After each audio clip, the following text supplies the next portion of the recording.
All right, so let's talk about textures and mediums. I'm going to bring these in. I'll bring in a bunch of different jars, and I'll kind of do an overview first. So this will be maybe the boring part to some of you, but to be honest, you guys, it's going to be the most important part of the demo, is just understanding the basics, and then we'll get into the techniques in regards to these. Let me pull these out. I had them kind of organized in my tubs over here, and we'll talk about these.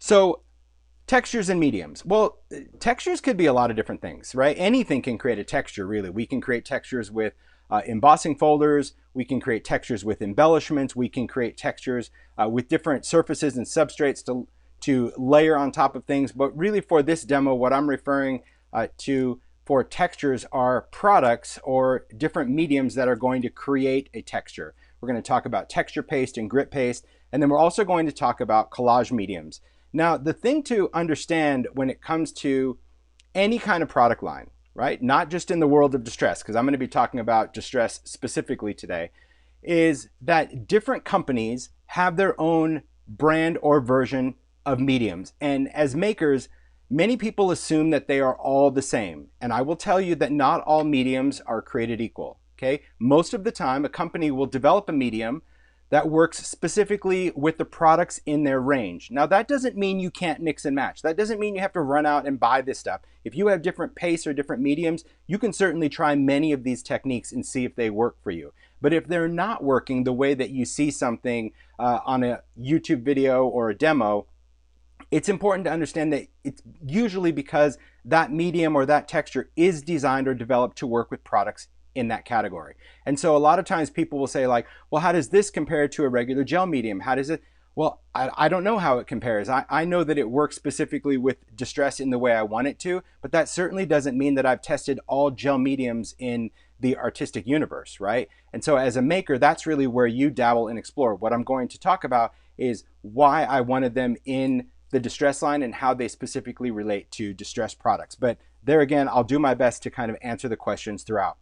We're working with water-based mediums, and that's also important to understand when it comes to mediums and textures. All of this is going to be water-based, which means that you can clean it with water. It has water cleanup. So usually in the world of different mediums, there is a water-based medium or a solvent-based medium or an oil-based medium. And that usually tells you how you need to clean it up. Like for example, when we demo alcohol ink, we always talk about cleaning up with alcohol or hand sanitizer, because that's what you need to clean an alcohol medium with. Water-based medium is water cleanup. Now, when it comes to water cleanup, you need to clean it up while that medium is wet, because it is water-based, so adding more water is going to dilute that and allow you to clean it up. However, some mediums, like for example, collage medium, these are water-based, but waterproof. So once this dries, it is going to be waterproof. So you're not going to be able to just clean it with water. You're going to need to clean it with something else. Usually that involves like a solvent or something to kind of break through that coating that makes this waterproof and permanent for cleanup. So my point is, as a maker, if you're doing a lot of things with textures or with glues or mediums, and you don't want a really messy work surface, clean as you go. And I know that's really a challenge for many makers, but clean as you go when it comes to this, and that's going to save you a lot of time because you can just clean it up with a baby wipe or a wet paper towel. So a water-based medium, all of these mean water cleanup. And I'm saying that at the beginning because throughout a demo, I get asked like, if I put it on a stencil, how do you clean it off a stencil? Water. If I use it on a brush, how do you clean it off a brush? Water. How do I clean it off my mat? Water. How do I clean it off my hands? Water. Water-based, water cleanup. Doesn't matter what you're using it with, water. Now, if it dries, if it happens to dry on a substrate, let's say we have collage medium that dries on our glass, and you try to clean it off with water, it doesn't clean it off. What do I clean with? Sanitizer. I still use hand sanitizer because hand sanitizer will clean any dry medium off of a mat, right? It'll take texture paste, grit paste, gesso, collage medium, glossy accents, anything that's dried on there, it will dissolve that and wipe it right off. Same thing on my hands. If I ever get collage medium or some type of medium on my hands that doesn't want to clean off with water, I'll just use hand sanitizer, rub that in, clean it off. Same thing on a brush. If I have a collage brush or a paint brush and that collage medium has dried, often I'll just go in with hand sanitizer, massage that in. Some people even use baby oil, kind of work that in, and then you're able to clean off elements that have dried. So just keep that in mind, but usually water cleanup, okay? Good, got that. Now, any kind of art medium, I've talked about this many times in videos. I live in Arizona, so it's very dry here. So anytime you have an art medium, as soon as you open it, it's going to start drying. Even sometimes if you don't open it, if you're one of those collectors that just like to buy mediums and you never open them and you think that they are the everlasting gobstopper, that just because you didn't open it, you think that it should last for your entire crafting career. That's not so. If you don't use something, it's going to go bad, right? Whether that's a can of, $50 Ralph Lauren paint that you had custom mixed, but you didn't paint that room until 5 years later, you open that can of paint, it's not going to be that same quality paint that when you first bought it and you had it mixed. Or milk or food or anything that you have. Art mediums are really no different. They don't have a specific expiration date because it's very specific as to your climate, how you store them. Do you store them in a dry place or a wet place? I don't believe in storing anything other than in my creative space. Like I don't put things in the refrigerator. I don't put things like in a shoebox or something. But what I like to do is I'll use press and seal, right? That's kind of like a plastic wrap that's got a little bit of a, I don't know, kind of a sticky on it, if you will. And I like to put those over a medium and press down into the jar to try to minimize the airspace that is left in a jar. So you'll see on a lot of my texture mediums, I prefer to have the jar much shorter. I know people go, oh, I wish I had a bigger bucket. Well, that's not necessarily great in mediums because when you have a big container and you start using it, you're putting that much air in that jar or you're leaving that much air and that will eventually dry your mediums. So the less air you can keep in there, the better. And that's what I do on all of these, this or even the glues. And sometimes you'll have to change it out. As the jar goes down, you have to have, a bigger piece of a press and seal or something in there. And if it gets just too gross, well, that's why this is nice to use because you can just take it out and throw it away. But the nice thing about it, as you can see, is that you can put it on there and still put the lid on and keep it tight. And I like that because you can kind of hear how it sticks to that bottle. So I prefer that over just regular plastic wrap. All right, so the crusty bits. Well, you're also going to notice that whenever you use mediums like texture paste or collage mediums, you're going to get crusty bits around the outside edges of your jar. That's another thing. Keep them clean, right? If you have a lot of glue, so maybe you're doing collage medium and you're always scraping your brush. If you don't clean that before you put this on, you're going to essentially glue the lid onto your collage medium because we're going to go into the specifics as to what mediums work with what different products and how you build. But I always want to do like the little housekeeping first as to what I'm doing. All right. So let's talk first about textures and then we'll go into collage. So in the world of distress, okay, that's the distress, I have specific collage mediums, right? I mean, texture mediums. First would be just what I refer to as a texture paste. And that's just going to be a heavy viscosity paste that's going to provide texture. Let me just get these up. I'm going to pull this back so you guys can see them. We'll sort them into their little themes, and then I'll show you swatches. There we go. There we go. Now you guys can see the labels if I'm holding them up. Otherwise, it's kind of a waste. All right. So in the texture world, okay, I have matte and crackle. Now, both of these provide texture, meaning dimension off of a substrate. This matte texture paste is going to dry with an opaque matte finish. The reason I love this particular texture paste, this formulation, is because this formulation of texture paste is designed to absorb ink and colorants after it's dry. Not all pastes do that, right? So when you're working with paste, some pastes will be very water-based ink friendly, meaning they'll work with watercolor or distress ink or dilutions. Others, they always kind of maintain that white glow even if you try to put ink on them, and usually they require paint. The nice thing about distress texture paste, you can use ink, watercolor, sprays, oxide, paint over the dry paste and it will absorb the color, and I'll demo that.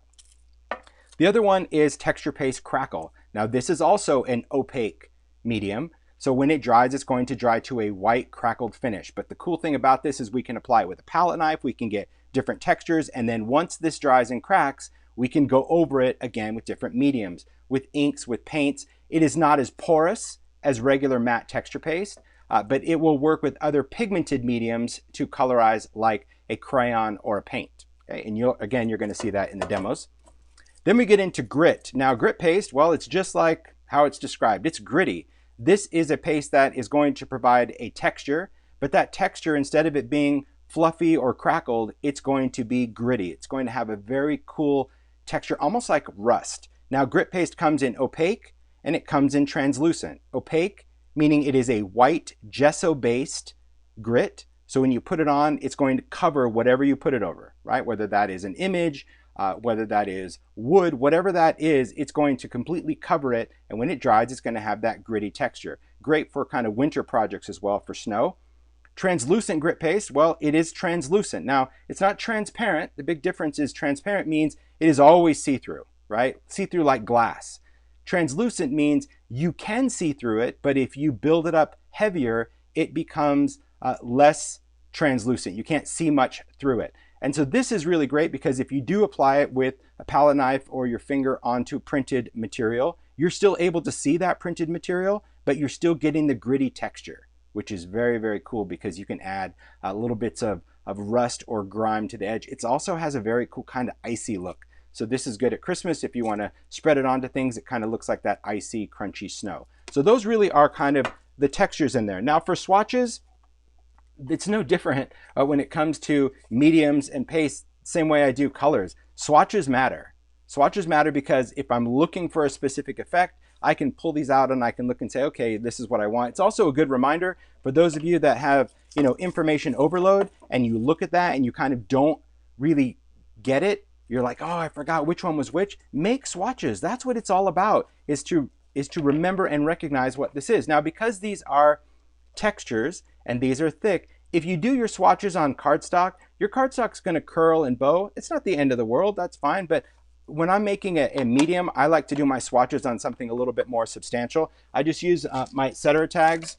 These are from Stampers Anonymous. This is a number 8 tag. You get 5 of them in a pack. This is called thickboard. So it's a paperboard substrate, right? But it's not chipboard. It's not something you can die cut. It comes with little reinforcers that you can glue on, which is nice. They come in the bag. But that's what I use for my medium swatches. So everything that you're going to see from a swatch, I've just done with a pack of these. And I just like this size. It's that number 8, which is exactly the same size tag as, well, what you always see in demo, a number 8. These are also really good for a tag book cover too. That's why I like that size. But that's what I've done for the swatches. So let's go into the paste. So here you can see dry Crackle Paste. Again, this is just put on with a palette knife. And you can see that the thicker the paste, the bigger the crack, the thinner the paste, the thinner the crack. And so that's an important thing to remember when you're swatching. Just put it on as you would a project and put it on in different thicknesses so you can see the effect, right? And that's what it's going to do. It's going to dry. And I don't like to really do any coloring to my swatches at this point, right? This one is texture paste, and you can see it is great texture. It is so good, but this is kind of, I'll try to even put my fingernail in it. It's kind of spongy. It kind of bounces back, right? It doesn't dry, it dries solid and firm, but it doesn't dry hard and brittle. It's very flexible, very pliable. All of the texture mediums that I do with Ranger are pliable, meaning if you put them on paper, you can bend the paper and they're not going to go chipping off. But you can see here that you can put it on really thick. You can also spread it out very thin. Every time you do a different layer or direction with a palette knife, you build that much more texture. But once this dries, it is porous. And I'll talk about tinting pastes and everything as well once we get into the demo. Then we have grit. So here's grit. This you can see the regular opaque grit. There's those little granules that I was talking about. This is grittier.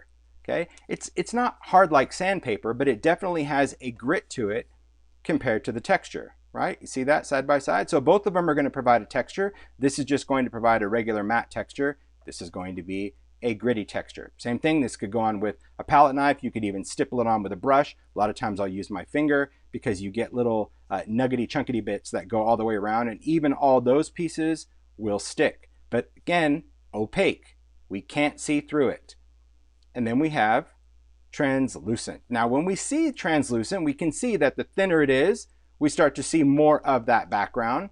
But the thicker it is, it's not white, it's not opaque like that, but you don't see as much. But you're still seeing those brown undertones. So it doesn't become opaque, it just becomes less translucent. But same thing, same great property of that grit. We get that wonderful chunkety grit that we work with. I love this. This really does make the best snow, ice, rust. So if you're into steampunk or grunge, this is your jam. But you can use it for other things as well. So those are the swatches for the textures, okay? What I refer to as the textures. But really they're all in the medium category, but we're just going to call them textures for the ease of the demo. Then we get into collage mediums, and this I think is where it becomes, I don't know, there's just kind of that adhesive battle that goes on in the crafting community of what is the best adhesive and this is my favorite and all that. You do you. Find the medium that works for you, find the medium that you like everything about it, and that is your jam. You don't have to like this because I do. You don't have to like it because someone else does. You have to like it for what you do. And once you find mediums that work for you, stick with them, but don't be afraid to try other ones because you might find something that just works a little bit better. And that's really where this came in. There's so many different gel mediums. There's so many different collage things. Ranger does a multi-medium. They do like gel medium in Dina's line. And those all have very unique properties to what they wanted. Here is what I wanted in collage medium. I wanted an adhesive with the drying time of now. I wanted to be able to put this on a surface, stick something down, and it dry instantly, in a minute. Like, I don't have to worry about it sliding around. I don't have to worry about my paper turning into lasagna because it's too wet. I wanted it to dry very, very quickly. Some people love that aspect. Some people don't. They're like, no, I'm a thinker, you know, I'm a hovercrafter. You know, I want to hover over and decide what I want to do, so I want that open time. Well, then this probably isn't going to be the one for you because it is designed to dry very quickly. Now, it comes in 3 different finishes. It comes in matte, which is completely invisible, completely matte. It has no shine, no sheen, no satin, no gloss, nothing. It is a matte finish, collage medium. Then we have vintage. Now vintage is a tinted version of matte. It's actually just, it kind of looks like caramel sauce, but this is tinted with antique linen re-inker, believe it or not, right? So the reason we did a vintage version is because if you were doing a project and you wanted to have that very uniform tone to it. Some people do furniture with this or picture frames, or they do an entire journal, and they want that medium to have a very cohesive look. This is the cool thing about vintage. It's going to have that tint. Now, although it looks dark, it will only dry with antique linen, and I'll show you that on the swatch. So let's say you didn't have this. Could you tint matte with your distress re-inkers or ink? Yes, you could. And it only takes a small amount, like a little dropful. Could you tint it with oxide? You could do that as well. You could tint this with the ink. Now, oxide is not going to make it as translucent because oxides have pigment in them. So I would really stick to the regular Distress ink re-inker because it's a concentrated colorant. Could you tint it with your ink pad by smushing some ink pad and mixing with your collage medium? Yes, but your color would be very, very faint because if you think about it, this looks pretty dark, but it's going to dry pretty faint. Then the last one, which is probably the unicorn, the one that people just don't understand, and that is going to be crazing. And crazing, you're going to have a love or hate relationship with crazing because crazing is going to craze. It is not going to crackle. There's a difference between crazing and crackle, and again, I'll show you in the sample. So this is the one that just takes some getting used to. Once you form a bond with it and you have a really nice friendship, you'll know when to use crazing and what to use crazing on. It is a great collage medium, but it is not foolproof. That's all I can say when it comes to that. Now, these are sold in bigger jars just because you use significantly more of it, especially if you're doing different collage work or different gluing or journaling. So a smaller jar, it just wasn't enough. So this is pretty much a standard jar. I wouldn't want to see this any bigger, all right? But collage medium, in addition to coming in these jars, the matte collage medium comes in this little needle tip bottle. This is my glue 110% of the time. If I'm gluing something, collage medium. Whether I'm gluing anything, collage medium. So let's explain like what these are, what you do, how you use it, let them roll all over the place. Here are the swatches, okay? So this is going to be the swatch for the 3 collage mediums I just discussed. This one is matte. Now this is put over that surface. So you can see that I brush you can see kind of the discoloration right there between the raw, etc. tag and where that matte is. And I did that because even though I'm tipping in the light, you don't see a shine on the matte. You also don't see any brush strokes because when you apply this, you can apply this with several different tools. You can apply collage medium with a palette knife. My favorite way when I'm collaging is using a collage medium brush. These are kind of stubby little brushes. They come in, you can either buy them in a 3-pack or you can buy each size individually. But you can see on the inside that they're hollow. See, the bristles are hollow inside. And so it allows me to dip into the jar, I hold the brush into my hand. That's why it's got that little point, because it's just designed to fit right in your hand like that. You can apply a lot of glue very quickly to a surface because it's drying time. I'm going to say, when I say the drying time of now, you probably have 10 seconds, right? 15 seconds to move something around, okay? And then you can paint it over the top. Curing time, well, that's probably going to be maybe 15, 20 minutes. But the cool thing about this is that if you get too much glue on a surface, so let's say you're applying it, you don't like it, you can stand your brush up, drag it across, and that will open and pull the medium off your surface, so you don't waste any of that medium. The Collage medium-sized brush, really good. Small one, I use this mostly for collage. You'll see that when I demo. But when you paint this on, you're going to get brush strokes. Here's the vintage one. So you can see the difference in color. They all started with the same label, but see how vintage gives it that beautiful antique linen. Now vintage, I didn't do what I did up here, just so you can see that if you're using a paintbrush to apply that medium, you will have brush strokes because the viscosity is a thicker viscosity. It's not just like a liquid watery glue. It's a little heavier glue. And the reason I wanted a heavier glue is because I wanted the drying time of now. It also removes a lot of moisture, right? Multi-medium, in my opinion, that's what Ranger has too much moisture in it. So if you use multi-medium and I try to put this down, I often get bubbles under my ephemera because of that moisture that's in there. And that's where Collage Medium comes in because it eliminates that. If you just brush it on and you like that texture, good on you, leave it. But if you don't want that texture, all you need to do is after you brush it on, because I usually always brush it on, just take your finger and just rub over the top of it. Just smooth out those lines. If you don't see any lines, it won't dry with any lines. It's that simple. Could you just dip your finger in the jar? You could, but honestly, I don't recommend sticking your fingers into your mediums. The reason is because if you have oils on your fingers or lotions or whatever, you could introduce different weird chemicals into your mediums and they could turn colors, they could start to separate. So I usually just start with the brush and then just go with my finger, all right? Then we'll get into crazing.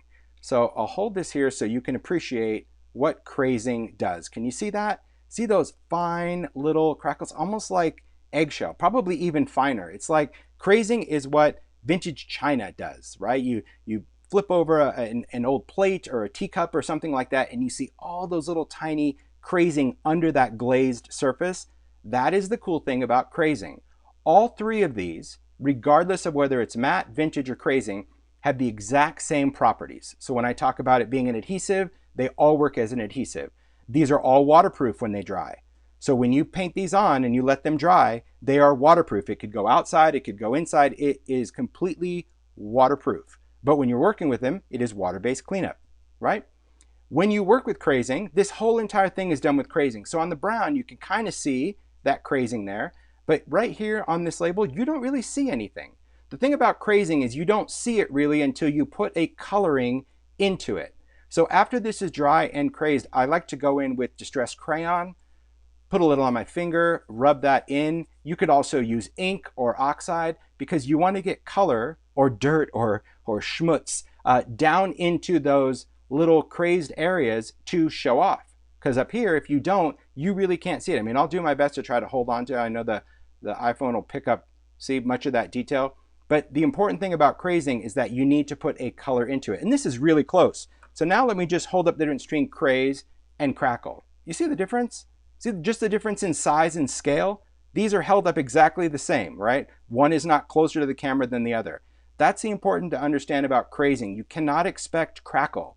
It is not crackle, it is crazing. Now in order to get it to craze, you need enough medium on there to do the work. Meaning, when you brush it on, if you were to leave it like this, your crazing would become more linear, right? It's still going to craze, but it's going to be more in like a linear pattern because it's going to follow the brush stroke.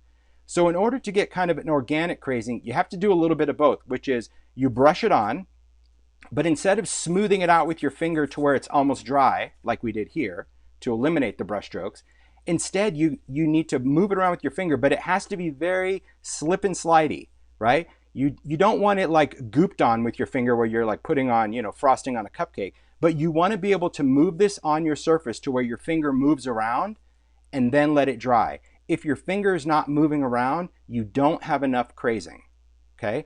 If you have so much goop that you can't recognize what you just put it over the top, you have too much crazing.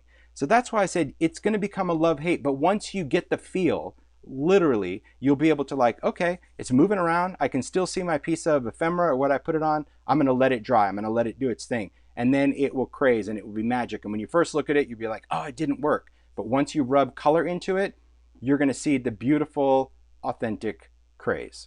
Very, very cool. That's what I like about those mediums. Now, when it comes to collage mediums, as I mentioned, I use this as my glue all the time. Could I use these as the glue? Yes, this is the same as this. This matte jar is the same of what's in this bottle. But instead of me always dipping a brush and putting it on something, which you could do for ephemera, if I'm using it for glue, I love this because I love that tiny little tip.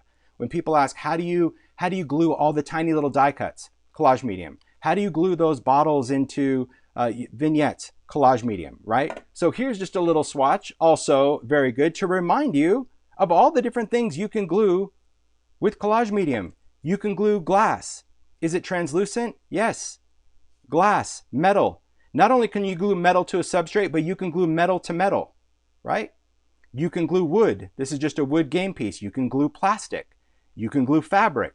And because Collage Medium is not thin, you can actually glue it down and still have that textile feel on the surface. Now, if you brush it over the top, which that's a whole other technique where we're doing fabric journals and adding collage paper and all that, you can add it to the top of fabric as well. But my point is, if you just wanted to glue down, this happens to just be one of the stitch scraps from Ideology, and I still wanted the edges to be kind of loose and frayed, you can put the Collage Medium down and it's not going to be so wet that it goes through the weave of the fabric. Same thing with paper. You can use it as a paper glue. So unlike what I did here, where I put it over the top of it, like a decoupage or a collage, you can simply glue a piece of paper down. So if you're going to glue a photo, if you're going to glue just anything, you can use it as a glue. So paper, fabric, plastic, wood, metal, glass. Metal to metal, yes. Metal to glass, yes. Glass to wood, yes. Plastic to wood, yes. How about plastic to fabric? Yes. Fabric to paper to wood with glass? Yes, yes, yes, yes, yes. All these will work as a glue with this. Now, again, if you were doing this cool assemblage mixed media thing and you didn't want to have to pick up the bottle to add glue to each thing, could you just scoop out a blob of this on your craft mat and then go in with your finger and do that? Absolutely. You totally could do that if you're doing a big assemblage piece. But the great thing about this small applicator, and I'll see if I can demo this. Yes, yes, yes, and yes, right, Mario? Yes, yes. How about gluing Yupo? See, I knew there'd be a question. Yupo is plastic, so that would be a yes. So Yupo, synthetic. So you can really glue anything with Collage Medium. Yes. You really can.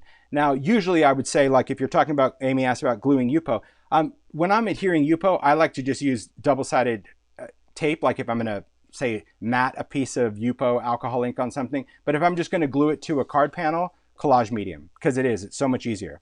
All right, so a couple tips on this. First thing, when you're going to apply the glue, okay? The great thing about this, as I mentioned, is its viscosity. So you see that little drop? You don't have to worry about it like oozing out and running all over the place. If you want to do like a tiny little dot, maybe you're going to do like a sequence or something like that, you can do a tiny dot. If you want to just make bigger drops, let me squeeze this out, all right? You can do a bigger drop. But the thing to know about Collage Medium is not a texture. So when this dries, it's not going to dry with that dimension. Collage Medium actually shrinks when it dries. That's what I love about this. So let's say I wanted to glue something to a project. I'm going to just grab some random embellishment here. Let's see, what do I have? Oh, I'll just take, oh gosh. See, now when I have to pick, don't get me digging through embellishments, right? If I take some metal, right, how much glue would I put on here? Well, here's how much glue I would put on the back of this keyhole, right? I would do a little scribbly bit, put a little bit on the end, a little bit there, and that's it. That's all I would put on there. So do I slather it on there? No way. This is all you really need. And then you're just going to take it onto your substrate. You're going to press it down. Now, paper to paper is going to be that instant bond. Paper to an embellishment, it's also going to form that immediate bond, meaning it's not going to perform a slip and slide down your project, but this does need to dry complete. Now, because it's going on a non-porous surface, right now where metal to paper, I would give this at least 15 minutes before I put anything over the top of it, okay? But the cool thing is, see that little glue ooze down there? That's why I wanted to try to push it down. You see that glue ooze? I'll come back to this. This is going to completely disappear. So the great thing about Collage Medium is you don't have to clean out the glue ooze. If you glue a button and you get some of that Collage Medium that squirts up through the holes, you don't have to go in and pick it out with a toothpick. It's going to shrink when it dries and become invisible. So those buttons, that's why I chose buttons with buttonholes, gone. The glass, gone. That's the important thing to remember about Collage Medium as a glue. Now when I'm done using it as a glue, because it's a thicker viscosity, I do this. Give it a couple good thunks with the cap off, and that's going to pull the glue out of this little schnozzle, and then I cap it up. That's going to keep it from clogging. If I'm using it, let's say I'm doing a project, when I go and glue with it, I'm still going to cap it, but I'll leave the bottle on its side because it's a thicker medium. You saw when I was gluing, like, you know, I had to squeeze the bottle to get the glue to the front. If you leave it this way when you're working with it, most of your medium is going to sit on the bottom of that bottle because as you use it, obviously it needs to go from here to here, but on the side that's going to do it. In my drawer, on my workspace, I store it on its side. Why? Well, just because I always want the glue closer to the nib than sitting here at the bottom. That's just me, right?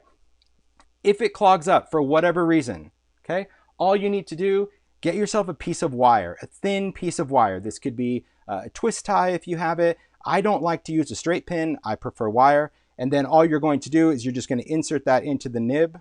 Let me pull this closer to my face because I'm old and I can't see now. Right? Right, Mario? If you're old, I'm dirt. What's that? I said, if you're old, I'm dirt. Oh, yeah. Okay. Hold on. I got to get I need my glasses for this. Holy moly. Okay. No, I just use the wire. That's why I have a little hook here. I kind of spin it around because sometimes the glue is right at the tip, sometimes it's in the middle. I just spin it around and lift that out and you're good to go. If you still have a little glue boogie in here that doesn't want to let this go, squeeze this in the trash can after you take out your wire and that'll like eject that piece. But if you get in the habit of doing this, you really don't have to worry about doing this, but that's always an option. I don't like to keep any metal inside here. I know some people are like, oh, keep a pin in there. No, because the metal will eventually rust inside your adhesive. So that is my go-to. I know, again, a lot of people like, you know, multi-medium and all that. To me, it's just wet. So for die cuts, very detailed things you saw in that keyhole. The great thing about a die cut is I don't have to coat the entire thing. I can put little dotties all over the back and stick that down and we're good to go. All right. The other cool thing about Collage Medium and the fact that Collage Medium is a matte finish is, let's say you had something shiny. Now this could be a glass bottle. This could be a sticker. Maybe you have a sticker that's got a gloss finish, or you have something from Ideology like layers or something. You can take Collage Medium and brush it over a substrate that's shiny and dull it down. So this is the same bottle. I didn't do the whole thing just to prove that there's no smoke and mirrors here. You see there's the glass. That's the part that I did not paint with any Collage Medium. But this is the part I did. So when you put the Collage Medium on, it's going to go from, there you go, now you can see, a shiny translucent to that matte frosted finish. This is very cool to do with bottles, to do with acetate. If you want an acetate window, maybe that just has a little bit of a frosty look, but you could still see through it, right? Because frosted acetate, usually you can't even see through it. This little Collage Medium. Now this one I happen to put on with my finger, just kind of thick, but you can rub this around until it's almost dry and then you don't have any brush strokes. But that's a very cool thing to know about any of the Ideology stuff, whether it's the snow globes at Christmas or the corked vials or the display domes, and you want more of that vintage aesthetic because you don't want it shiny glass. There you go. Okay, so that's pretty simple. Now when it comes to tinting things, let's go into that. Can you tint it? As I mentioned, this is tinted with this. Now because it's water-based, you need to tint it with something water-based. So you can't put alcohol ink in this. It's not going to want to mix well. You can try it, but it's not really designed as a coloring. You need a water-based ink. You just put it onto the mat and mix it up, right? You can slather it on, take a palette knife and just mix it in. It's pretty simple to do. Usually when it comes to working with Collage Mediums, I just like to use it as a glue because I'll do all of my coloring with crayons or inks or anything like that unless I want a vintage aesthetic. Okay, so far so good? We're doing all right? Okay. So let's talk about one other medium, and then we're going to get into the demos. Well, this, I guess, is kind of a demo. Another type of texture paste that is not in my line, but I still want to talk about it because it's just good to know, is called texture. This is from Ranger. This is texture paste. Let me pull this off. Transparent. Okay. Ooh, so what does that mean? Okay, transparent's different than translucent, right? Transparent then means we can see through it. So texture paste transparent, again, this is Ranger. It comes in gloss and it comes in matte. Now what texture paste, these ones do, they actually provide a texture, but not nearly as textured as like a matte paste that has a filler. It still gives you some texture, but here's the difference. Matte is matte and gloss is gloss. You're welcome. But you can see that what's cool is you get a little bit of a texture. See, that's done with a palette knife, right? So you can see some of the movement, but you don't get like a texture build. And some people get really confused because they're like, oh, I have the texture paste transparent matte. That must be the same as the texture paste. Let me find them. This last one, of course. That must be the same as texture paste matte, right? No. This is texture paste matte. This is transparent. It's a completely different formulation, which means it's going to give you a totally different viscosity level. You get some sort of texture, but you don't get this. You don't get this opaque, wonderful, cool, thick texture. But here's what's great about these guys. The cool thing about these transparent texture paste are really just the raw base of many things that you can thicken. Okay, so what does that mean? Well, let's just say you did a collage.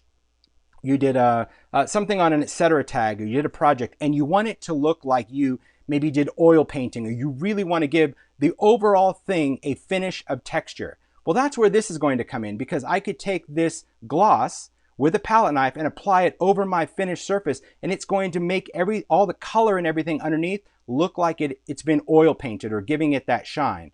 Or let's say I just wanted it to look like it's been done with maybe heavy body acrylics to create a dimension. I can go in with transparent matte and I can put this on, and that's going to give it some thickness as well, which is really cool. Okay, so you could do either one when it comes to matte or gloss. But my favorite thing about this is these will transform your other colorants into a texture medium. So what do I mean by that? Well, what I mean is if you have any acrylic paints, okay? Now for this, I recommend acrylic paint. Okay, I don't recommend ink, although you could, right? So technically, if you wanted this to look like, say, blue glass, like sea glass, could you put a dot of salvage patina, distress re-inker into this gloss, and when you put it on, it would look like sea glass? Yes. So you can tint it with a re-inker to keep its translucent look, no problem. But if you want to create something opaque, your acrylic paints are perfect. Now these don't have to be distress paints. It works with any acrylic paint. It could be Dina's paint, it could be any acrylic paint. But what's great about these is it's going to provide that thickness that you would need from a fluid paint to give it some dimensional texture, right? So take a look at these. So this one, great texture. This one, great texture. And this is done with paint, which, as you see when I squirt some of the paint out, has no texture. Distress paint especially, that's why I like to demo it. It is the most fluid paint out there. It's really, really thin.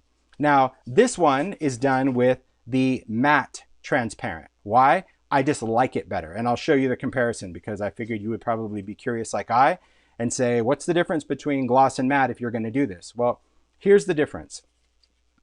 Gloss is glossy. Matte is matte, right? Now you might like this look. You might love the fact that this looks really shiny and wet all the time. It's dry. I don't, but you do you, right? If you're doing something where you want, let's say you're gonna do something with a high shine through a stencil and you want that to really pop, well then you're going to mix with gloss. But let's say you just want more of a metallic kind of luminous look to that, well, then you would use matte. And same rule applies no matter what you mix it with. And I'll show you real quick how I do the mixes because there's no science behind it. It allows you to be the maker, right? I do try.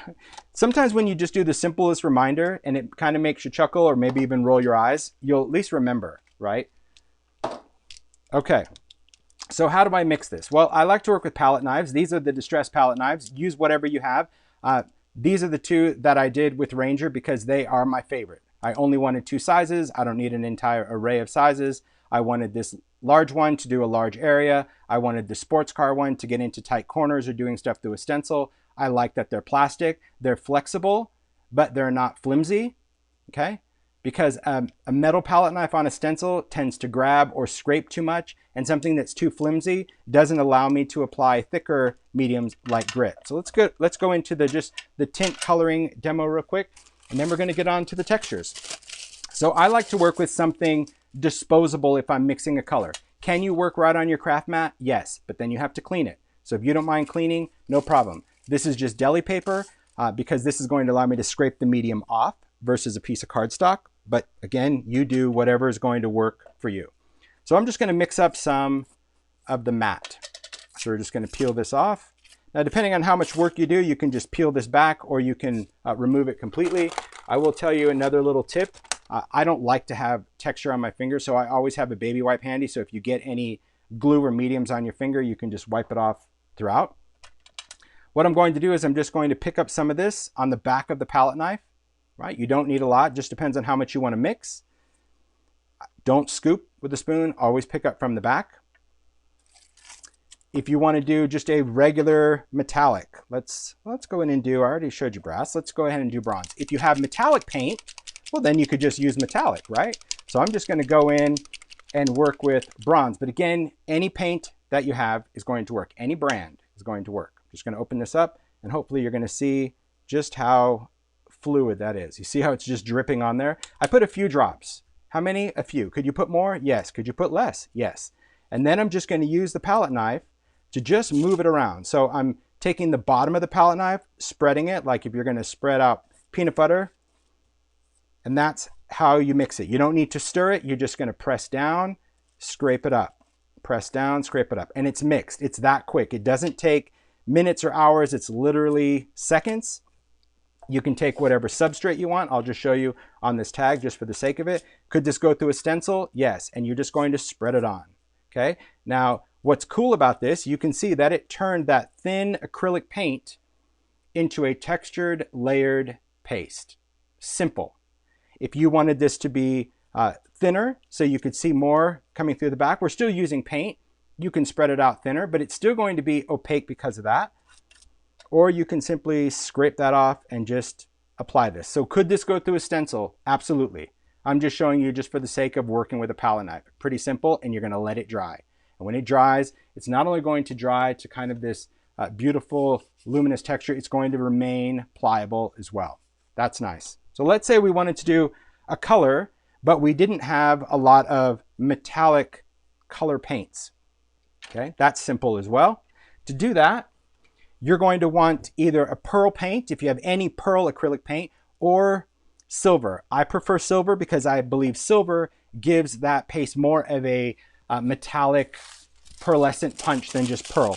Pearl is usually made with a lot of white, and so that makes my color appear more pastel. So if I'm going to do metallic colors like I did here, I like to work with a silver paint. This happens to be brushed pewter because it's very thin, and whatever color regular paint you would have. So this is Mermaid Lagoon, which is not metallic, and this is brushed pewter, which is. And that's going to create a metallic. So the beauty of that, gosh, if you have a lot of paint, you can make any color, any custom combo metallic that you want. So you're just going to, again, pick some up. I have a new piece of palette paper. I just stuck that right over the top. Take that, and make sure this is pushed in, close down, wipe my fingers off, put the lid back on. Make sure you thread it right. There you go. All right. Then we're going to shake this up. We're going to take some pewter. I like the flip tops. Again, look how wet that is. Not all distress paints are as fluid. Some are thicker depending on the color. Like Mermaid Lagoon is a little thicker because it has more pigment in it. So that's the thing about paints as well. They have different viscosities, but I found that none of that really matters. So I'm just going to do a drop of that. You can always add more, right? But don't just get in there and just start juicing it up, because then if you have too much paint, you have to add more medium, and really, you'll just see that you don't need to do a lot. And I'm just holding onto that paper, scraping it up, spreading it out, scraping it up, spreading out. I also like the fact that if you look at it, see how you can create kind of that little marbly look, right? Yeah. So if you want that, your paste to have more of a, like a marble striation to it, cool, don't mix it all the way. And when you apply it, you're gonna get that great marbly striation. This is all about, this is why textures and mediums, this demo is important, because a simple jar, a simple medium could give another product a whole new life. That's the importance of mediums. That's why I said at the very beginning of the demo that they're often just kind of thrown into a different product demo, but when you truly understand their purpose, you're like, man, I need those mediums. I need to remember to use them, right? Because that's what's going to give a different product whole new mileage. So look at that. Beautiful. Very cool. Again, right through a stencil, but there's our viscosity. That's why we are adding a texture paste, because we're giving a product texture, right? Makes sense. And even though, of course, this is matte, it's just going to give you that different finish. I'll pull these back in. So you have to choose like whichever one you like. And I'll have photos of these on my blog so you can refer it. But this is still going to be, this to me is more, I'll say pearlescent, which is kind of interesting. It's just more pearlescent because of the matte transparent paste. And this one definitely looks more metallic because of the gloss finish, right? That holds on both. But how cool is that, right? Take a paste, take your paints, you're off to the races. You could have, gosh, salvage patina paste or cracked pistachio or whatever colors you want. Now, to clean, I normally just work with a baby wipe. You could spread this out into, a journal or whatever it is that you're going to do, or you can just throw this in water if you want. But if you clean it up while it's wet, it just cleans off super easy. This is just nice because I can throw this away. But I know a lot of mixed media artists would use the deli paper for something. Great, you do you. All right, then we're just gonna let this dry. So let's talk about drying. A lot of times people are super impatient when it comes to mediums. They want something to dry really fast. They want it to dry faster than what it's designed to do. And so they often want to go in with heat. Now, I'm a huge fan of using a heat tool when it comes to drying paint and drying inks. But when it comes to drying textures, I like to let it do its thing. When it comes to collage mediums, I'll go either way. It can either air dry or you can dry this with a heat tool. And you'll see that throughout the demo. So I think I've kind of done all the basic housekeeping. Let's get into the fun. Hopefully I covered everything. I've been trying to watch the chat. I know, yeah, Lisa's like, I'm gonna make all my distress paints metallic. Heck yeah. And that's really why, like, I did such a limited palette. People go, why don't you do, metallic paints? You could, but I'm just not I don't use a lot of metallic paint, so why not just make up a batch when I want to use it? Totally up to you though. Totally up to you. Okay. So let's get some textures going. We're gonna start and then we'll do some gluing demo, just so you can see that in action. All right, so I took care of the texture, the transparent. All right, so we're gonna get into these guys. My first thing I'll do is texture paste matte, and we'll apply it to a few things. Let's find some stencils. Now you can use a variety of different stencils. Let's just find some that I just want to play with. Actually, I definitely want to do that one. I know I had that there. I'll do that one. Let me flip this down. I think that when you're working with it, I've tried putting texture paste on many different substrates when it comes to chipboard or fabric or all sorts of things. And the great thing about all these texture pastes, you can put them onto wood, you can put them onto metal. If you put them onto slicker things like metal and glass, you're going to have a chance of having that chip off. But let me give you a little tip. Let's say you wanted to put Crackle Paste on something slick. You could take Collage Medium Matte, let me get the right one, Collage Medium Matte, put it onto the substrate, let it dry, because now it's going to change a slick surface into a surface with a little tooth. Then you could put Crackle Paste over this dry matte Collage Medium, and now that paste will bond to a slick surface, right? Because in between, you've applied that Collage Medium to give it tooth. So if you ever wanted to put something, and you've tried it, maybe you've tried it and you're like, oh, it's just chipping off. Well, that would be why, right? Or sometimes you'll try to put Crackle over an inked surface. Like maybe you put distress ink or oxide. Well, that ink is formed a barrier on the surface. And a lot of times that Crackle is going to want to fall off if the ink hasn't cured or dried yet. So, Hey, what number is that grid stencil someone was asking? which one? Oh, 61. The good one? The grid stencil. The grid. Oh, I don't know what the grid one was. Oh, this one, number 61. All right. Yeah, sure. Oh, I've done the flowers many, many times. That's always a fun one. I don't want to do the same. I've done many texture demos. Ooh, I like this one. This is a cobblestone one. So let me just take this. Look at that. That's a cool, like that's going to be a good texture to make like rock on something. Okay. And you could do different scale of stencils. I have my stencils on a lot of different rings just because I used to put them all on the same ring, but Mario kind of discovered that every time I went to use it, it was too heavy, so everything kind of fell out. All right. Okay. Let's see. Have some of those. Ooh. Oh, that's a pretty one. That's a little flowery one. Haven't used that one in a while. I'll just take that. I like to work with this little wire ring. You can see it. To me, it's just an easy way to work with my stencils because you just can twist that, flip through it like a book to see. I've got some already prepped with this one, so I'll show you. Yeah, tire treads. That's a fun one. Stuff for Halloween. Now, when it comes to stencils, the whole thing about layering stencils is different sizes, different scales are going to layer different textures, which I think is also super important to remember. That's little dots. I love that one. Can you tell? Don't worry about your stuff getting stained either. That's what it's all about. They're tools. They're designed to be used. Used. All right, let's do this one also. Okay. Perfect. Because I want just like a smaller scale alphabet on that. And I'll do one more. I'm just picking them all right now, and I think that's also a good idea as a maker. If you're in your creative space and you're ready to get your kind of creative jam on, go in and do this part first, right? Go in and choose what inspires you, because if you have to do this every single time, that's just going to be a little crazy. Yes. Hey, Vicky Booten. See her here. Get this one to pop through. If you just go in and say, oh, I think I'm going to use this. Oh, I want to use this. Oh, I think I want to use this. Man, I'm so indecisive once I'm kind of in my creative groove. So that's why I just like to choose a bunch of things ahead of time. I may not use them, but at least they're there, right? They're kind of at the ready. All right, let's put these back. And I've talked many times about like how I prep my stencils, because the stencils have like little engraved numbers. They're like etched in there. I just rub some black paint on there. I just keep mine in numerical order. You don't have to. Some people keep them in like themes or whatever, but whatever works for you. Okay, so I've just got a bunch of stuff. Just a good idea, right? Because let's face it, as makers, we love everything we have. So, but then sometimes we're like, oh, I don't want to use this because I might use this, I might use this. Just make your choice and move on, right? Let's go. That train has left the station. It's time to go. Right. Now when it comes to working, you can work, if you have a media mat, you can work on your glass mat, or you can work on the craft part of your glass mat.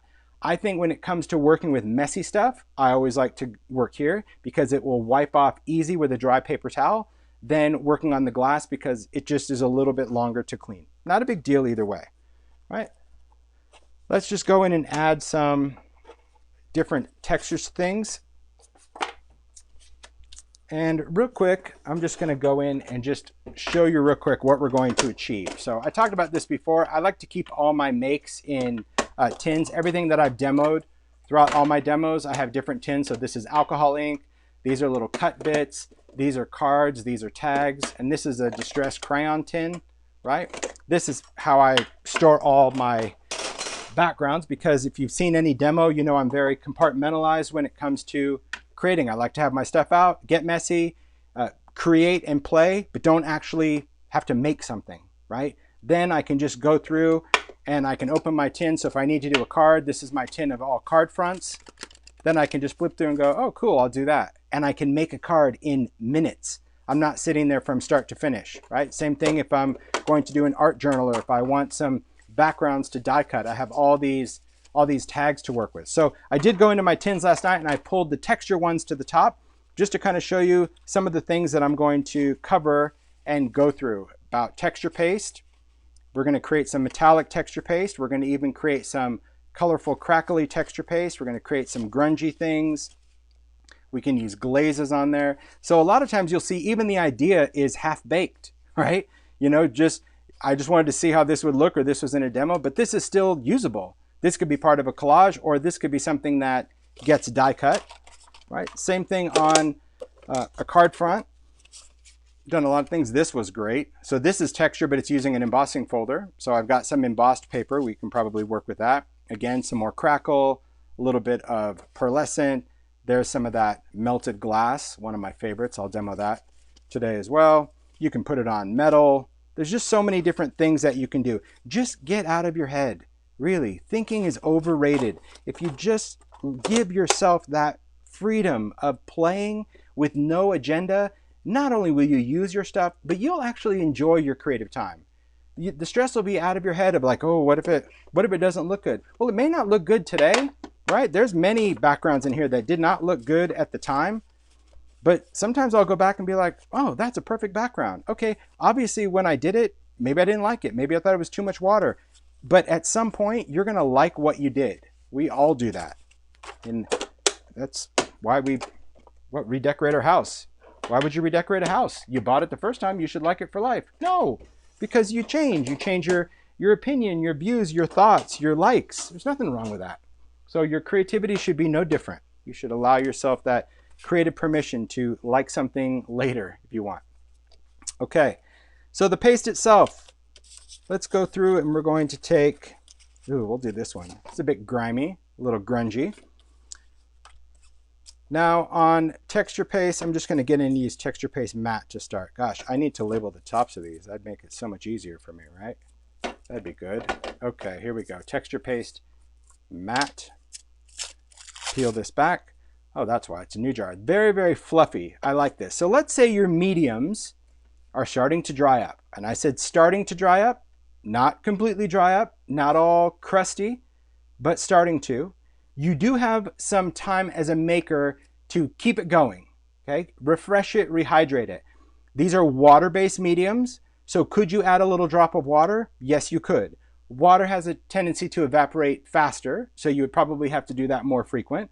But if you wanted to kind of reconstitute or keep your mediums the right viscosity, I recommend Distress Refresher.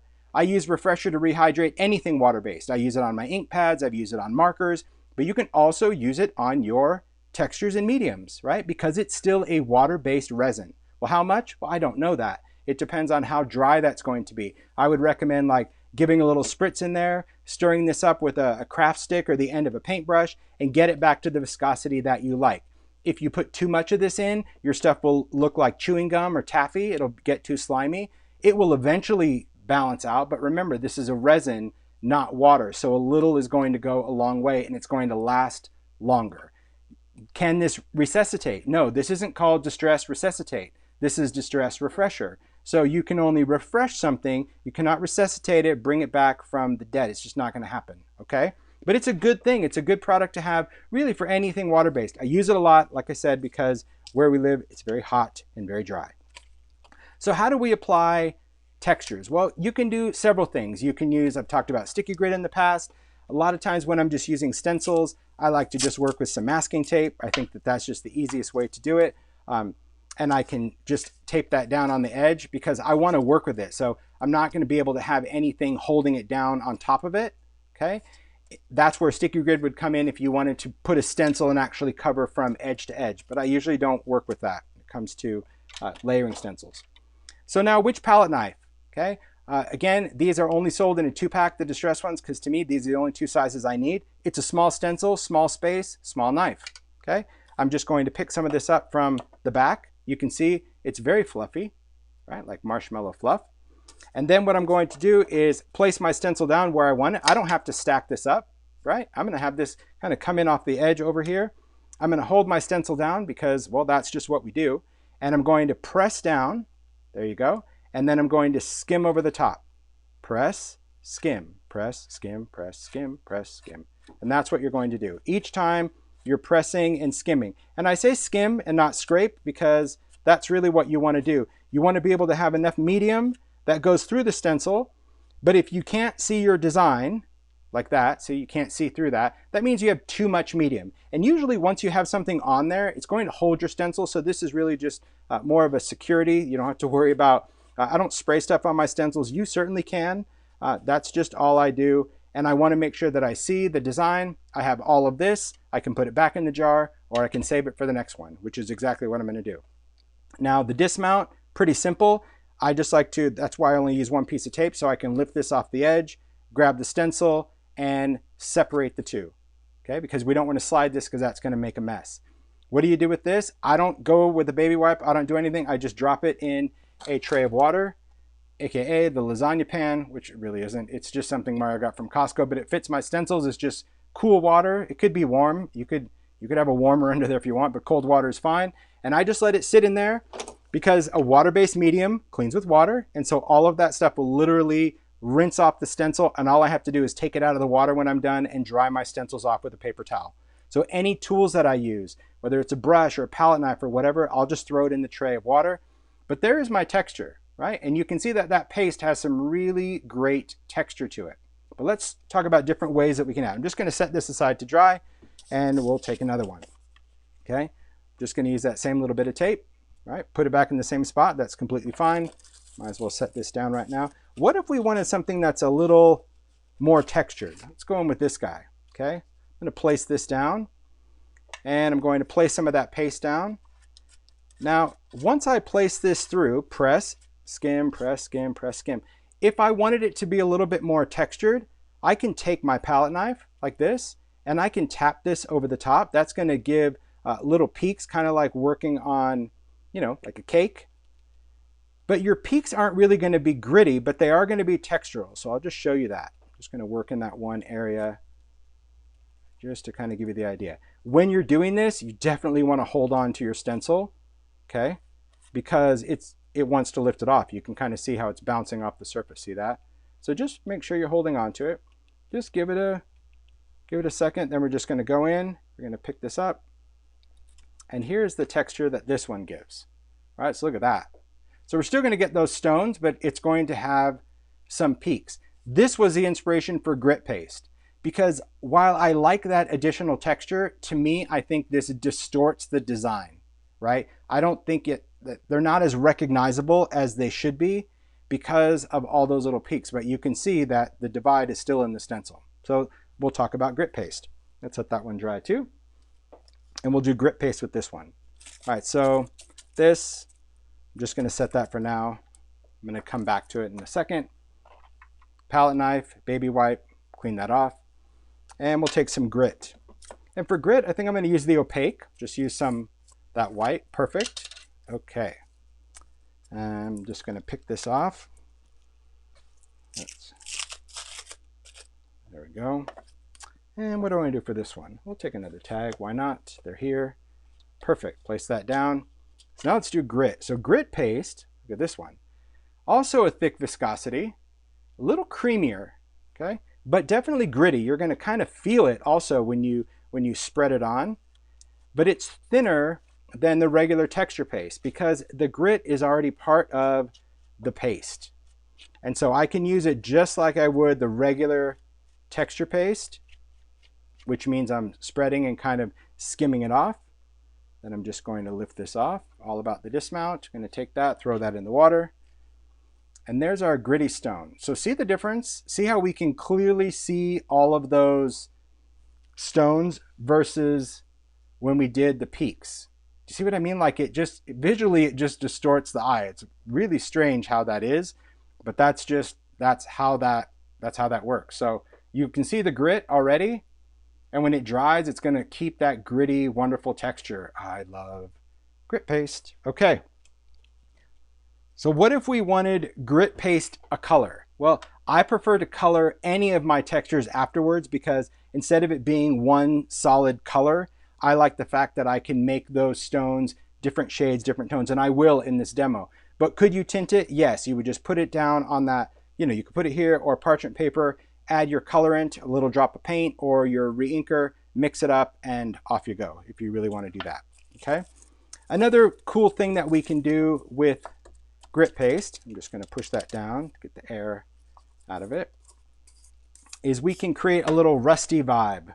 Okay, let's go in and take, let's see, where did my tin go? Let's take this. I'm going to go in with a background that's already been done. All right, let's find something that we can do. Well, this would be good. Let's do this one. That's cool. Let's add a little rusty crusty to that one. Might as well. So for this one, I'm going to take translucent grit paste. Why? Because if I take opaque and go around it, it's going to look like snow. Not going for that wintry vibe. Okay? So for this one, I'm just going to go in with transparent. So because of that, I'm done with what's on here. So could I put that in the jar? Yes, but I already put the lid on the jar, so that's game over. Okay? Excellent. So for the translucent, I'm just going to pick this up. I'm going to take a little bit of this out. Let's get, I don't know how much I want to put on there. Maybe that. That's probably going to be a little too much, but I'm going to take it. That's fine.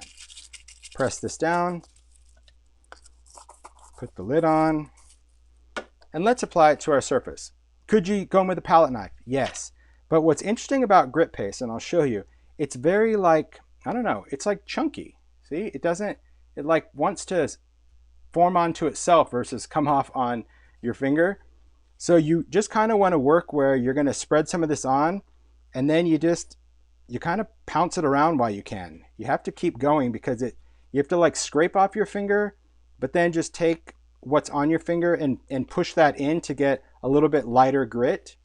If you're going for something rusty, I would just be very, I don't know, kind of a little bit more sporadic in your application, you know, versus just going all the way along the line. This is going to dry translucent because it is translucent. Thanks, Mario. You're a good student. There you go. So see, I'm just kind of randomly doing it. Now, if you have that little chunkity bit, you're going to want to spread that out. And even the smallest amount, I'll show you right there, even that smallest amount of grit, that's going to matter. It really will. All right, let's go in here.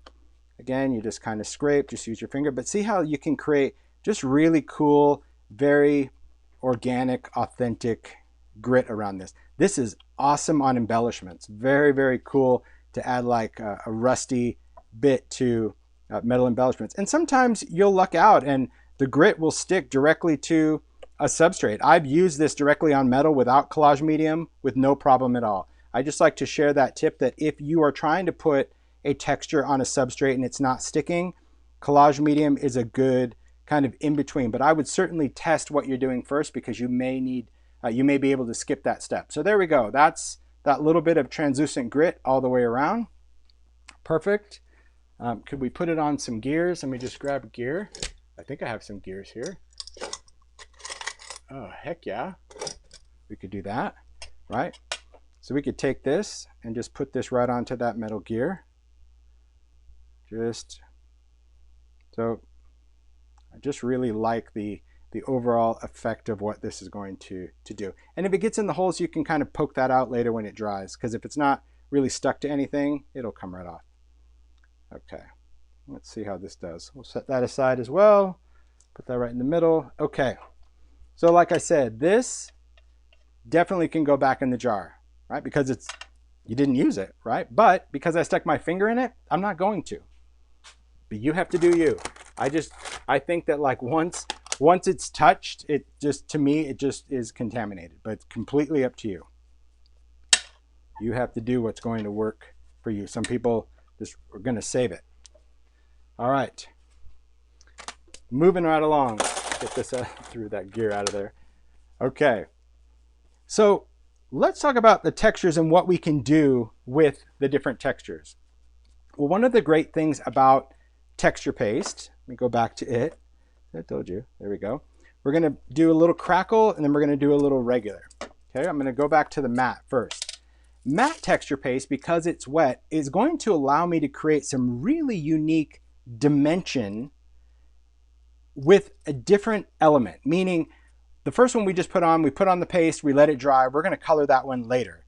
But I like the fact that sometimes I want different finishes to my paste. I talked about a metallic paste, and I know that people make metallic paste, like you could buy different kind of paste, but as I mentioned, if you really understand your textures and mediums, You don't need to buy a bazillion colors of those, because at the end of the day, the texture and medium should kind of be the go-between of all your colorants, right? You shouldn't, in my opinion, you don't need a lot of colors of textures and mediums because you already have the colorants. So here's what we can do. We can go in with different embossing powders. Now, these embossing powders can be metallic. These are just Ranger embossing powders. So if you want a metallic paste, you can use metallic embossing, and it's going to be totally different than what we did here, right? Because remember, this is just making more of kind of a pearlescent kind of texture versus a metallic paste, okay? So I'll use, let's just do gold. I think I'll do a little bit of gold. I definitely love a good platinum, so I'll have those. But we can also create different colors. So let's say we wanted, I don't know, you were going to do something for Valentine's Day and you had a heart stencil and you want those hearts to be dimensional, but you also want them to be shiny, shiny red, glossy red, as if you were putting like glass gems on there or something like that. You can use your color embossing powders as well as your metallics, but understanding the difference in your embossing powders is key. So another another swatch that I have here, and I've talked about this in previous demos, so if you haven't seen the demo on Glaze, check it out, because we go into a little bit more detail. But these are Distress Embossing Glazes. Now, Distress Embossing Glaze is a translucent colorant, meaning when you put it on, you get the color, but we can see through it. Different than color embossing powders, which are opaque. We cannot see through them, right? So if you wanted to do red hearts over a background and you wanted them to be red, you would want to stick with a traditional red embossing powder, right? If you wanted to do hearts over something, but you wanted to see the background, maybe it was pink, but you wanted them to have a red hue to them, you could use a red glaze or pink glaze or whatever you want. So once you kind of understand, again, the difference in your powders, whether it's metallic or it's a glaze or it's a color, you get to use any of those options with a single paste. Shut up. That's the cool thing. So I could have all these and more, because this is only just a limited swatch, but I could have all of these versions of texture paste in one jar. That's what I like. And we know with the medium that we need to use the jar. So I wouldn't want to have, 10 jars of different colors, because if I don't like all the colors the same, they're not all going to last. So this one I know I'm going to use. And here's how easy it is to do. I'll take a piece of, Mari, would you mind grabbing me just a piece of copy paper from your printer? I'm going to use that as scrap paper. Thanks. Just I'm going to use embossing powder. Appreciate that. All right. So let's just go through and add some metallic. Let's take a stencil here that's going to be fun to do. Oh, this will be good. Very kind of industrial, if you will. So this is going to be for my embossing powder. I'm going to stick that over here. I'm going to place this down. So when I do this, let's see, again, I'll place that stencil down. That's going to work. I'm going to choose what embossing powder I want to do, because I want to work fairly quick. So I'm going to kind of set up my space. Normally on my table I would have a little bit more room. So this one, let's do gold. No, actually I changed my mind. Let's do platinum. Get with it, Holtz. Okay. There we are. And then I'm going to take a palette knife. Now, if I was going to do an all over, this palette knife would be great. That's why I like to do that. So if I do like an all over pattern, maybe I'm going to do dots or something. That's where this one comes in. If I'm going to do parts and pieces, which I do most of the time, I'll always go back to that little sports car. And I'm just going to pick up some of that paste. See, the nice thing about having that press and seal is you can lay that down. You don't have to screw the lid on right away. And let's just take this. So I'm going to move this over. Perfect. Once you get kind of your first press down, you're okay. Okay, we're going to just put this down, press, skim, do a few numbers going over here. All right, let's do a little bit going in. And I'm just going to kind of fade it out. I'm going to have it almost kind of eroded, if you will, just to use up all that paste that's on my palette knife, right? Then what I'm going to do is lift this off, right? Pick that up. I need to take this out. If I'm done with this, I can throw this right in the water, which I will. Okay, put that in there. And then what I need to do is I need to cover this with powder right away. We need to put this on while the paste is wet. And be very generous. We can always put this powder back in the jar, right? Because this powder we really would like a lot of medium. It's going to put a skin on there right away, okay? So someone said, can you use grit paste over polymer clay backgrounds beads? You can, but it has to be after you bake it because grit paste is not a heat stable medium. You should not heat grit paste, and it tells you that, it reminds you that on the jar, that you don't want to heat grit paste. It's not designed to be heated.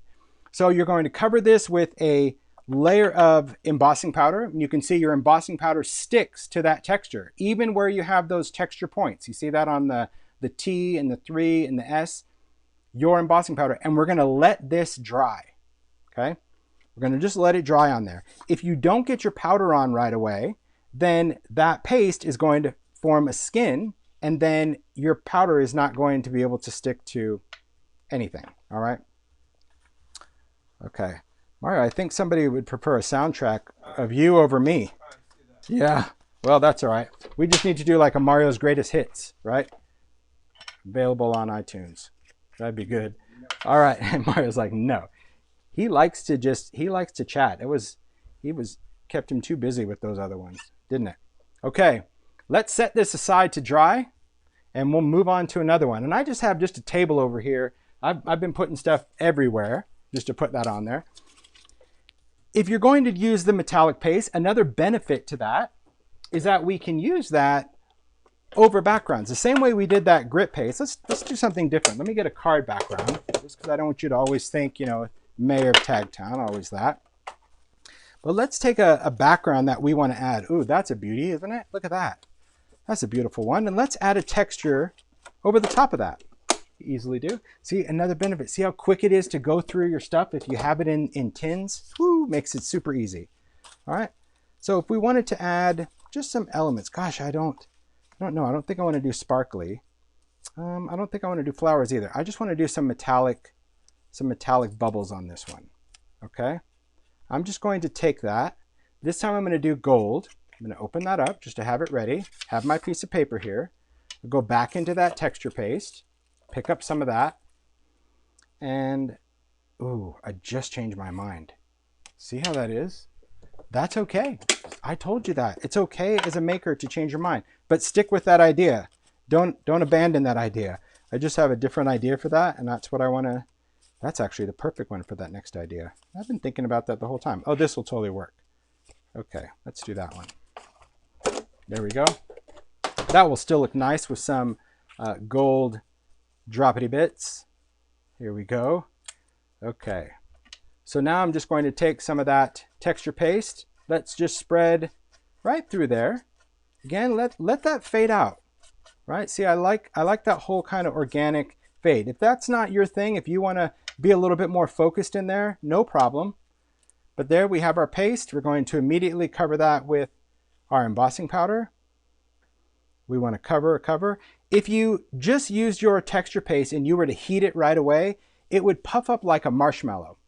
It's not bad. It really isn't. The regular texture paste, you can heat it, but again, it just kind of puffs up like a marshmallow. Grit paste, you cannot heat. But this regular texture paste, it would just kind of puff up like a white marshmallow and just have not too much of a dome, but it would definitely have a dome. But I prefer, if you do that, all of those extra little kind of ridges that you get, they're gone because the heat softens all your edges. So that's why I prefer to let this dry. So I'm just gonna let that dry. We'll set that one over here. You guys have to remind me all these things that I have dry over here and I have this and yeah, all of these things. Okay, someone asked, can you do this over alcohol ink Yupo? Absolutely you can, because Yupo is heat stable. You just have to be careful when you're using it because it is a bit synthetic, okay? So that's regular texture paste. Now let's talk about adding some detail over another background. We're gonna do some crackle, and I think that that's going to be beautiful. We could do a little flower. That wouldn't be bad. Our background for crackle though, I will tell you that for crackle, you want your background to be somewhat simple. This might work. Let's see if that paints a little good. You want something that's definitely going to be a little softer. None of these are. These are all a bit bold, but I'll find something. I'll commit. No. I guess I'll go with this one. All right. And I'll show you why. Okay, we're just gonna, it just depends on the stencil, right? If you had a different stencil, then that really wouldn't matter. Okay, this one I'm gonna just put over in the water. So if we wanted to add some crackle, we're gonna add some flowers to this. And that's the other cool thing about your stencils, right? You can flip them around, you can use them whichever direction you wanna do to put over the top of this. But I'm going to add some crackle paste and I'm going to add some glaze over the top. The effect that we're going to end up with, I always like to show you, I did it before, let me just keep these out. Where is that crackly one? Well, this is one of them. That's a crackle paste. Oh boy, Holtz. My brain's going a mile a minute, Mario. Can you tell? I know. That's how it is. Sometimes it's just the ideation of everything, of just all those ideas thrown up in my head. Just there you go. This is what we're going to end up with. You see that? Really, really cool. You see just that those roses are crackly, but do you see what I mean? Like the background of this is very simple, really basic. Actually, I'll just do it on a plain background then to start. I won't even worry about that tag. We'll start with just a plain piece of paper. Okay. All right. Let's go. Let's get going, Holtz. All right. So for this one, I'll work with the tag again, or could be a piece of cardstock. We're going to work with a stencil. We're going to work with Crackle texture paste, so you need to make sure that this is the crackle one. And in order to achieve these colors, right, you see all those beautiful different color blends, we're going to work with Distress Embossing Glaze. And as I mentioned, these are translucent, so we're going to be able to see through them. So the beauty of that is that you can mix those colors. That's what's giving us that gradation of color, is because we have the ability with a translucent embossing powder to mix our color like we would ink. If we use regular embossing powder, you wouldn't get a blend. You would get like, you know, red with yellow sprinkles, like it would all be visible, where this would be very, very, very fluid. And all these tags I'm showing you, I've done these in previous videos. So if you go to my website or just go to the YouTube channel and just look up previous demos, you'll see that, you know, how exactly that one was done. But for this, we're just gonna pick out some colors. So let's use the new Salvage Patina. I know many of you have received it and used it and love it just like I do. So I'm happy about that. I'm just going to pick out a few colors from here. I never really know exactly what colors I'm using. That's the question that Mario gets asked a lot. And he's like, do you remember in the demo when you did the thing with the thing, what you used? And my answer, no. I wish I did, but I just don't. Because at the moment, that's what's in my head. All right. So I've got these colors. You guys see those? I'm just going to kind of go something very neutral. I do have a little bit of pink. This is Tattered Rose, so this isn't going to be as punchy as Kitsch Flamingo, but it's still going to work. Do you have to use all the colors? No, you don't. You can use whatever you want. But for this, I'm just going to have them ready. And I'm going to do some coloring with powder. And I love showing this all the time because to me, it really gives your embossing glaze just some love. You know, there's so many times that when it comes to embossing powder, we buy it because we like it and we like all the colors, but then we find out we're only using like black embossing powder all the time for, you know, a stamped image or something like that. So using your glaze is very, very fun because it gives you just some creative play. All right, let me just clean this off my palette knife. It's a little crusty. I think I got it. Not too bad. See? Saved it just in time. Okay. And so what I'm going to do is I'm going to apply some Crackle Paste through a stencil. Then while it's wet, I'm going to paint with powder. So you ready? Okay, here we go.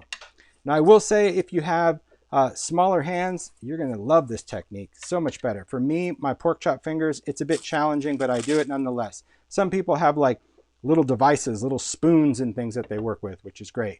So here's Crackle Paste. This viscosity is creamier. I will say we're kind of getting now into like peanut butter, mayonnaise kind of thing. It's not nearly as dry and fluffy as texture paste or grit paste. The crackle is definitely wetter. So I'll place this down. I'm going to have these flowers come in.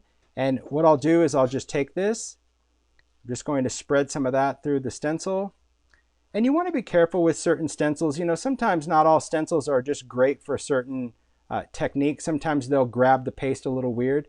Don't freak your freak over that. You know what I mean? If you put something down, especially a flower, and you get some schmutz where you don't want it to be, oh well, it is what it is. You know what I mean? That's okay. Okay, So I put that on there. Good. We want to make sure that we have a nice layer of this. That's important, right? We don't want it to slather on too much, but we also don't want to skim off so much that there's not anything there to crack. So we're going to lift this off. Ooh, look at that. Throw that in the water. I'll actually throw my palette knife in there as well because I can always just take that out. Another reason why I like plastic, because I can just throw that in. Put the lid on, just enough. Take this, and now we're going to color. So this is what we have. You can see that it's wet. You can see it's dimensional. But now we're going to paint with powder. And to do that, I'm just going to take my fingers. I'm going to squeeze some of the powder, and I'm going to twist my fingers together to drop some of that powder wherever I want it to be. Do I know how these flowers should be colored? I do not. Does it matter to me? It does not. I just want to go in. So I'm not taking my fingers and like dumping it out. I'm actually just twisting my fingers together, which is allowing some of that powder to just fall on there. And I'm going to keep going from color to color. Some of the times I have to tip the jar because of my chunky fingers, but you'll see in just a second. I'll move a little quicker as I'm going through doing this. Okay, wipe off your fingers, whether it's on your pants or your apron or whatever, before you go into another jar because you don't want to contaminate your powders. Try to keep your distance because I prefer the stuff just to fall in a little bit more of a, I don't know, more of a natural way. But if you have an agenda, like if you have a certain look and feel you're going for, where it's like, hey, I want this spot to be this color, well then just get down on it, just get really close to that. Sprinkle that color exactly where you want it to be and just go for it. There's nothing wrong with that at all. All right, we're going to do a little bit of brown. So brown, I'm just going to be pretty careful with this. If you go into dark colors, just be careful, don't, unless you're going for something grungy. Now we're going to go to green. I'm going to take some peeled paint. I see a lot of leaves, at least to me there are a lot of leaves. So that's where I'm going with most of this green, is just to add those leafy bits. So maybe if you're not comfortable just throwing caution to the wind and doing your thing, you might want to start with a stencil that just has a very distinctive design or pattern that you're comfortable with. But personally, I feel that if you start with something like this, like a flower, that could be whatever it is, you can't screw it up, right? You get what you get and you don't throw a fit, and that's that. Okay, I'm gonna go in with just a little bit more tattered rose. Do I need to cover everything? No, and I'll hold this up just so you can see that you're not using a ton of powder. You see that? There's still quite a bit of white space open, but here is what's next. Once this is done, and you are done sprinkling the powder, even though the area is not done, we're gonna hold this flat. We're gonna take our fingers and we're gonna do a little dance, a little bounce under there, and you're gonna watch the powder. I wanna make sure it doesn't fall into these jars. So let me just scoot this out of the way just so it still stays in camera. So close to the paper, I'm just gonna start doing a little tap dance, watch.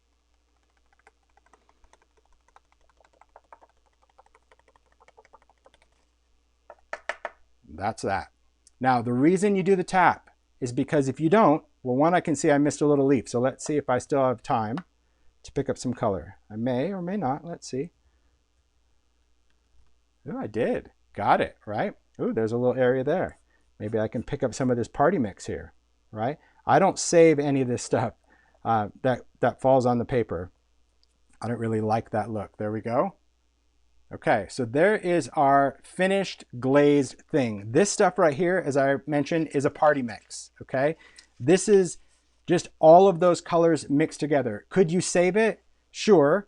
Is it gonna look good? No. But if you like kind of this mix of sludge, have a sludge jar. But it's just not going to, because these are translucent, it's not gonna stay speckly fleckly when you emboss it. It's gonna meld into a color. So it's going to be this color. So if you like this color of sludge, then have a sludge jar, okay? So those are going to be those colors. I'll set this one aside to dry. Same rules apply. And we'll color one more. So this I'm just going to quickly put in the trash. There we go.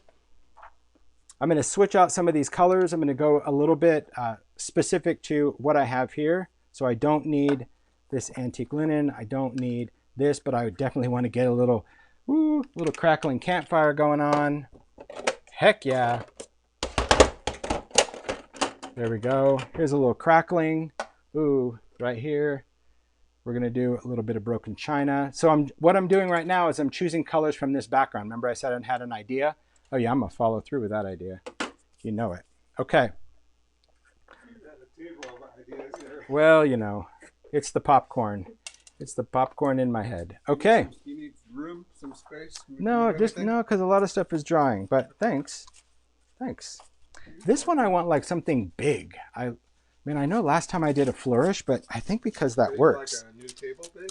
Well, big like a new table big would be good. This would be behind the scenes. If people saw, like, I have an entire studio, but when I'm doing these lives, I like to just put myself right in this little corner. Anyone that does videos, you know how it is, right? You have this whole space, but you still need something that's going to work for the camera.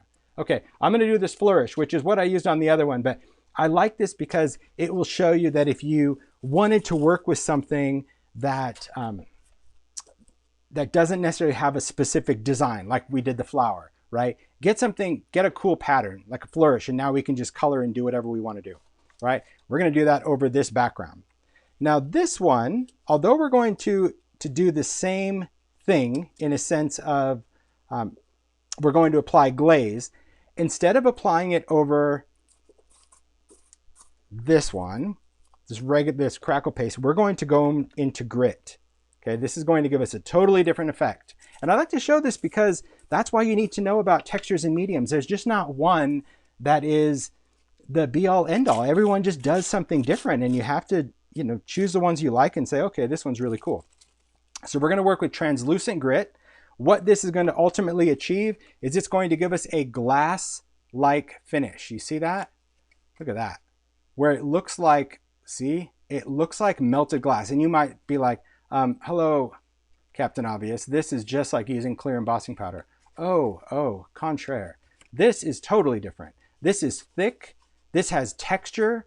This is not rounded and smooth like embossing powder does, because what we are doing is we are glazing grit, and we are doing it to where it looks like glass. And you can do this over a plain unfinished background and then ink it like we did here, so you can color like we did on the other flower. Or you can take a design like I'm doing here, an all over pattern, and we can mimic our background. So see how this goes from purple, but there's purple, and then it goes yellow into yellow and pink into pink and blue into blue. This isn't picking up the color underneath. This is putting color over the top that coordinates with what it's on the top of. That's why I wanted to share it with you, because I do get asked a lot about this one. This is just a little different because this is like I'm really following the background color of glaze over my paste, and that's why these colors mimic that background. See? Ta-da! Okay, here we go. Let's go. So this one, I take my palette knife out of the water. Excellent. Dry it off real quick. And the best is that we're going to do all this prep, and then we're going to be able to go back and cook a lot of stuff. All right. So let's pick up some of this yummy, fluffy grit. There we go. That's a good amount. I'll still just put that press and seal down. Okay, here we go. We ready to roll? Excellent. So I'll take this. Let's just spread this down. So again, pressing, skimming, pressing, skimming. You need to press it down. You can't just skip it across your stencil. You have to press it through that design in order to get it to adhere to your surface. Now, I designed my stencils as a tag long ago just because I didn't want people to always think that a stencil needed to run edge to edge. It's okay if it does, totally. There's many designers that design stencils specifically for their use, you know, Dina and Di specifically for, you know, their journals or tags. So that's totally fine. But people say like, why the tag shape? Because I just didn't want to always, there you go. Because I didn't want to always commit to having something go from edge to edge, right? And that's what it is. That's also why they're called layering stencils. Not because there's many designs now to layer. It's that you can layer on top of things with the stencil. So goes in the water, and here we go. So this one, my goal, I'm going to just get going, is to mimic the color that I see underneath it, right? So that's why I'm going with a little crackling campfire. Wherever I see crackling campfire in my background, that's what I'm working for. Or for if I see like a dark brown, I'm going in with some, you can go in with really any colors of glaze that you have or that you think are going to work with the color underneath. Now, do you have to do it this way? Gosh, no. No, not at all. You do you. If you want it to be a completely different color, something that's going to have contrast, go for it. But I really am fascinated by this effect because I think it's really interesting how you can mimic a background with glaze. Now, hopefully someday Ranger will allow me to do more colors of glaze because I would certainly love way more colors of glaze. Right now the palette is crucially limited in my opinion, but you know, can only hope. I can ask again and again and again and be told no again and again and again, but I'll still ask. Oh gosh, no. No. Yeah, but hey, I'll get there. I don't stop asking. I'll keep asking. All right. So if you don't remember what colors you used on the background, who cares? Just kind of pick what you think is going to look good, right? Go back to this. Kind of once you get it in, then you can start getting, you know, a little on the fussy side with where you think something else should be. Throw in a little bit more campfire over here and over here. I think there's not much there, so I want to make sure that it definitely bonds to that surface. Let's go in here. Fun. Oh, I could just do this all day. All right, so this is what I think. I think I've got this, right? I think I've got my colors pretty much where I want them to be. I'm going to do exactly the same thing. I'm going to just do the dance, and the powder is just going to go wherever. So if you have a splat box, this is a great time to use your splat box because, you know, that powder can go anywhere besides this. But look at that. Not too bad. See how our glaze kind of mimics the ink? Oh, not bad at all. See, because if we picked it up and we tipped it, whatever color was here, which would have been campfire, there you go. The whole thing would have been campfire. So that little thing, pretty good. All right. Oh, I love that. Someone just said, what was that? Persistence wears resistance. I like that, Bernie. You're right. I got to remember that. Okay. Party mix, sludge, or garbage. It's going in the garbage. It's our glaze right there. We'll cap these up real quick. And as far as drying time for this, honestly, guys, if you wait about 15 minutes for, if you're doing powders on paste, because we're going to start cooking some stuff, that's pretty much all you need. You can wait longer, meaning if you wanted to do these and you wanted to come back to them the next day, you absolutely could. The critical thing about the technique of embossing powder on texture paste is that you put that on while the paste is wet, right? Once that powder hits the wet paste, it's good. It's going to stick to that paste. It's going to dry on the paste. So you don't have to heat it right away, but we will have to emboss it, and we're going to, okay? That's the important thing. So we've got these glazes. Again, I'm going to put these back. I just use the same kind of crayon tin. Now, realistically, they store way better this way, right? And you can put little color swatches. Ranger has, you know, different color swatches. You can do, I know some people do embossing. This way you kind of know what color it is, but if you're like me and you haven't done that yet, they also fit laying down, just not as good, all right?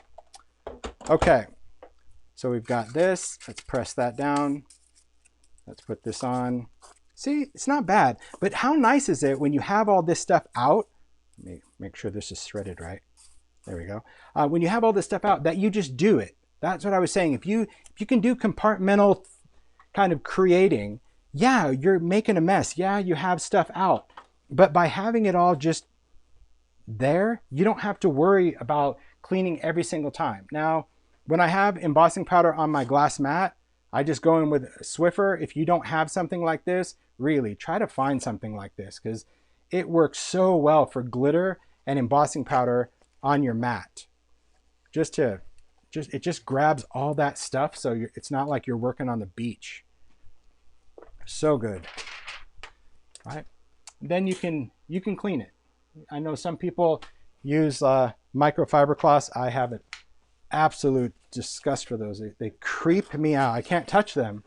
I can't. You have such issues with that. Yeah, I can't touch a microfiber cloth. It's disgusting to me. It feels like it's sticking to every pore in my hand. So now I'm just going to take a little bit of water, a paper towel, and that water will take off any little flecks or crumbles that are left. But see, now I have a nice smooth surface. Okay, easy to do, right? No problem? You guys got this? Okay, now let's go into what do we do with all those textures? Okay, so there's a couple of options. So first thing we're going to take is, let's go back to one of the first ones we did. Okay, And that's going to be this one. So it's already dry. It's already pliable. How do you know if it's dry? If you touch it and it's not wet, it's dry. You're welcome. If it feels cold or if it feels damp, well, then it is wet. So it may be dry on the surface, like I told you that it gets that little film. But if it feels cool or cold, that means the inside, because depending on how thick you apply it, is still not totally dry. So you're going to want to let this dry or go in with a heat tool and you can finish drying this, okay? No problem. But the great thing to remember about the paste is that it is pliable, it is flexible. And what I like to do when I have my stuff out and I'm not demoing, I really just go to town with stencils and textures, right? I'll take a stack of tags or a bunch of cardstock, take my stencils and just go in and add texture because they become part of a background. And then whenever you want to use them, they're there, right? And you might not be thinking of that stencil that day, but now today that kind of works. You can see that sometimes I'll do an all over pattern because maybe I'm going to use it as a background or I'm going to die cut it. Or sometimes I do part because I want to leave a landing space because maybe I want to add a stamp. Or maybe I want to do some collage here with some ephemera, and you don't want to try to collage over a textured surface because it's going to be like a bumpy, rocky road. So really just play around with different things, but when you have your stuff out, do more than one thing, okay?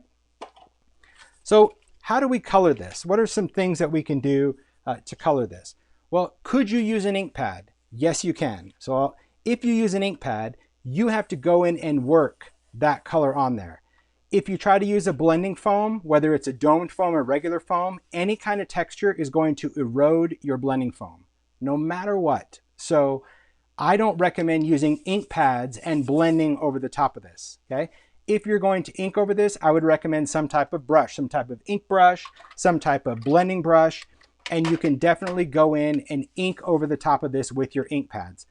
Personally, I think that that becomes, again, very time-consuming and very challenging to do that. So I like to use fluid colorants to color texture paste, and I'll show you why. It provides a great vivid medium. So fluid could be any of your sprays. If you don't have sprays, like I said, try it with your ink pads. It's okay. If you go in and use spray stain is going to be vivid and vibrant because it is a translucent dye. If you have oxide sprays, these are going to be just like your oxide pads, but a fluid version. But this is going to be that fusion of dye and pigment. It's going to give you a much softer background. I'll use these kind of in tandem. I'll work with them together. I'll do a little salvage patina because I know I'm going to flick on some color with there. But I'll work with mostly my dyes. So I'm going to set this off to the side. Oh, it's like coin dozer off of my table. It's going to go off the edge. Okay, so now we bring in the splat box because I'm going to spray. So I like to work with my splat box. I'll take a paper towel, I'll lay that down. Again, these are dry. All these are dry. So let's just talk about this grungy one first. Everything you know about inks and sprays and all that I've shared and taught, don't forget it, use it, right? Which means if we want this color to be super intense, then let's just work directly onto that dry substrate. So I'm just going to spray some spray stains on. All right, we can work with a lot of different colors. That was a little salvage patina. We're going to do a little gathered twigs. Take a little bit of salty ocean. All right. Fave, crushed olive. All right. And we'll do a little bit of crackling campfire. Not much. That's pretty intense stuff. Okay. Now I've got my sprays on there. Let's just add a few drips of water just with my sprayer. Let's get some movement. All right. So we're going to pick this up. We're going to bring some of that color down. There we go. A little striation. You can see what's what you need, what you might want. Any of those big drips, if you just touch it on the paper towel, it will take a lot of them off so it can dry a little bit more uniform. But this is good for me, okay? Now what can we do? Could we let this air dry? Sure. Could we heat dry it? You bet, and I will. But I'm going to keep spraying because, well, I've got the sprays out and the splat box out. So let's take this one. This one we're going to go in, again, some salvage patina. Now we're going to use a little oxide spray. So these we have to shake up because that's that fusion of dye and pigment. Okay, really good. We're going to spray some of that in there too, right over the top of that same spray stain. One is going to be intense, one's going to just be a little bit more dreamy. We'll take a little hickory smoke. That'll be good. That's going to give it just a nice, really great coloring right there. And then what am I looking for? I was looking for some ice spruce, but I probably didn't get that. That's okay. I'll go in and just go with a good old standby. A little brown. No, I think so. All right. So this, what I'm doing is I'm keeping my distance, and I just want some splatters. Okay. There's this one. Now, if I want more movement, I could just add more water, but this one I don't, because I'm just going to let that stuff just kind of run down. Again, grab the edge. We're just going to let this stuff soak right into that texture. Okay. Then we'll take one more. That's looking a bit ugh. So I'll take that. Let's do a little bit more vivid, vibrant colors, right? Okay, for those that just want to go in with the rainbow, go for it.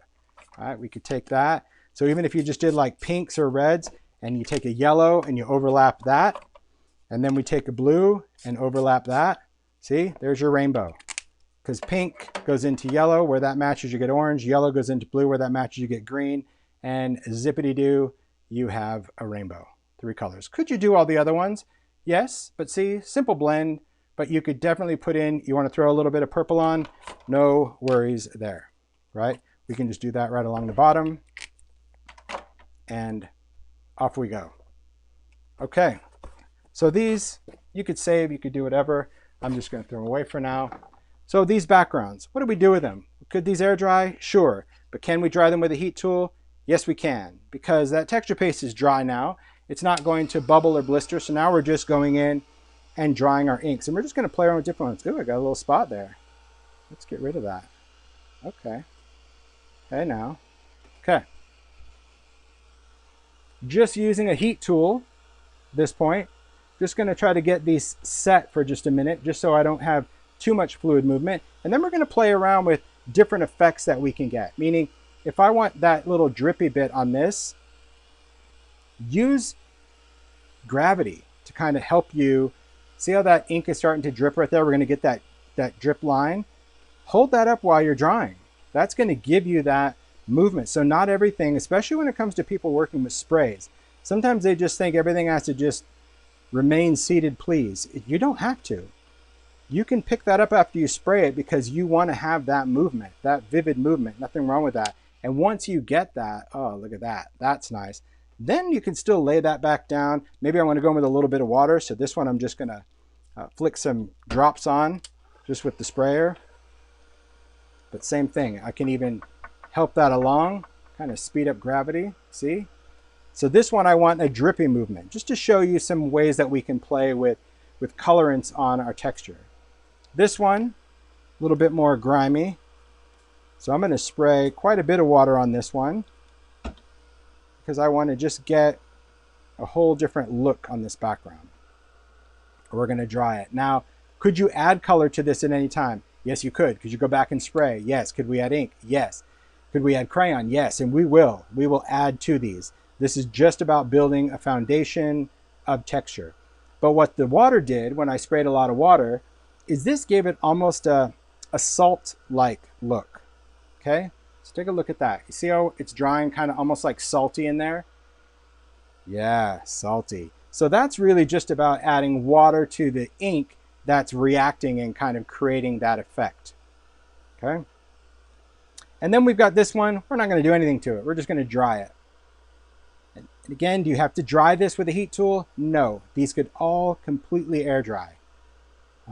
I agree. Well, it's like that salvage patina. That salvage patina is everything. That color is just whew, magic, magic, magic.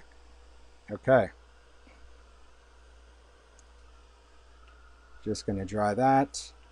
And then we're going to play around with how we can take this even further. Okay. Take that and this. So usually when I dry stuff, right, if I have an area like that just call that like a hot pocket, just an area that doesn't want to take that heat. Could you keep drying it? Yes. But could you just go in and just dab off whatever that ink that doesn't want to set? Of course. I'll take this off as well. So there we go. We've got that. Does embossing paste give a sharper edge than texture paste? I'm not sure what embossing paste is. Sorry, I don't know what that. does the embossed paste maybe? Oh, I don't know. Sorry. Who asked that question? Kim. Yeah, if you ask that maybe a little different, I don't think I understand.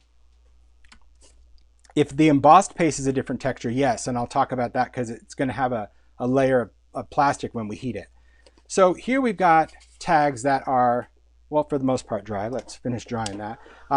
And that's going to stay flexible. But what can we do to this? Could we just leave it as is? You bet, it could be done. But what if we want to change the way some of this looks? What if we want to highlight some things? Well, we have some options. Mario, would you mind grabbing me just a distress pad, just a brown from the top, distress ink, please? Thanks. I'm going to go in with the blending brush, distress blending brush, and I'll just show you. Sure, that's great. No, well, that's fine. Thanks. Thanks. All right. So here we can just take an ink pad, a blending brush. Okay. Just going to get some ink on there. And I'm just going to dust right over the top. The great thing about a blending brush, it's kind of rounded right there. So I'm just lightly going over the top. So I'm hitting the high points, the raised areas of that. And that's what's going to kind of highlight that. If I want to focus the color, remember with this, I can just slide this up. I can go in and focus the color. Or if you really wanted to be particular, you can always place your stencil back down now that this is dry. Line it up. This will kind of fit like a puzzle and lock up through your stencil. And then you could really focus color if you only wanted to hit the high points. Okay. So here we're just going to go in and we're going to blend this out. And while I have that brush, I'm just going to add some other ink around. There we go. So ink is one way. That could be an ink pad, that could be an oxide, it could be whichever you want. Another way we can do this is with a crayon, and a crayon is going to give us a different effect overall. A distressed crayon, pretty fun because I can take a distressed crayon. I'm not going to color directly over the top because this is textured and porous. Instead, I'm just going to scribble some crayon directly over here. I'm going to pick some of this up. Same brush. You could change brushes if you want. But the crayon is going to be a little different. Because this is pigment, it's going to kind of want to gather around the edges. It's the only way I can describe this. You'll see in a second. It just wants to build up around the edge of my texture, which is quite cool. And this is just, I'm going over this with it's a dry crayon with the brush. And my brush is probably, it's like I have this all the way to the tip of it. I don't have it back because I want my bristles to be a little bit compact, and that's going to give me more control over that. Okay. So you can see that here it's inked, gives it a light color, but here you see what that crayon did? Do you see what I mean? That the color is more around the edges. There's a little bit on the top, don't get me wrong, but most of that color wants to kind of build up around the edge of the texture where your ink is going to want to sit on the top. Right? Pretty cool. I think that's just a different thing, and same texture, same colors. It was just about switching up the mediums. And can you combine the two? Can you say, oh, hey, I want that little magic trick to go around there? Yes, I scribble it onto the craft mat, slide this up. So, you know, all of you that played the trombone, you'll know you're just going to slide that up. And we're just going to go in. Let's get that big chunk out. And we're going to do the same thing. And you'll see that on this one, it's going to go in and just add that highlight. And I'll show you some ways that we can even reveal this further, which is quite fun to do. Okay, I'm going to move this up. Okay, so this we can see really started to build up around the edges. But what if we want to kind of bring some of that contrast back? The beauty of texture paste, right? So we talked about all these pastes. You might have to watch the replay a couple times to remember, but this one was texture paste, right? Not grit paste. Texture paste has the ability to take color the same way it does paper. Like you see how you can't even really see that the texture's there because it takes on color just like the paper. That's what I said at the very beginning of this demo, that different mediums are designed for what that designer, brand, manufacturer wants to achieve. I wanted a paste that would absorb the color equal to the paper. Many pastes that I've tried, when I added a water-based medium, it was lighter, like you saw more white show through than your background, and not with texture paste. But the beauty is not only does it take color, but Texture Paste can also give it back, which is crazy. So I'm just going to take a paper towel, going to spray this with some water, and I'm just going to start to dab over the top of this. I'm going to hold that there and lift and hold and lift. And what we're doing is we're pulling color off of that Texture Paste. Shut up. Yeah.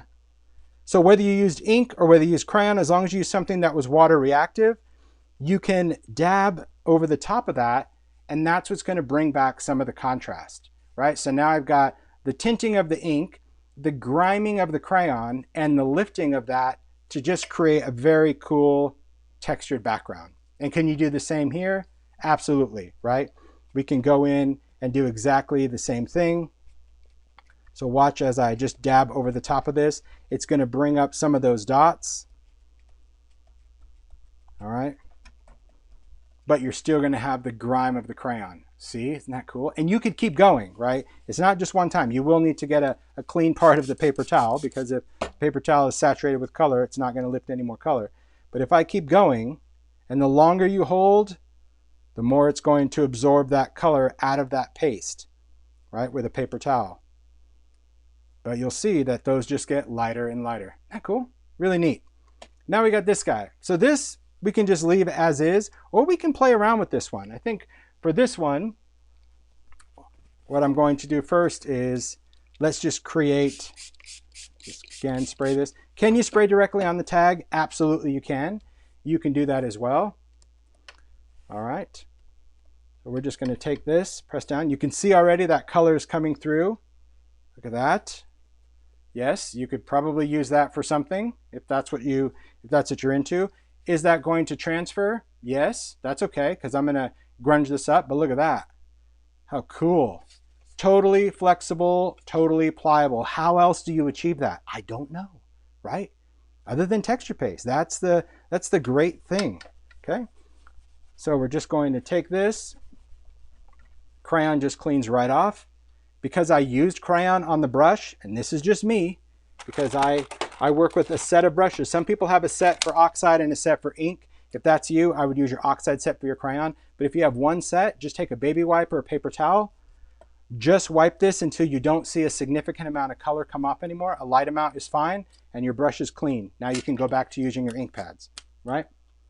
Okay. Perfect. And I just work with blending brushes. I color the edge with a Sharpie, right? There's a little ring that's exposed when you open it up. That color will wear away, but to me, you still see it. So we're going to slide it up to cover the bristles.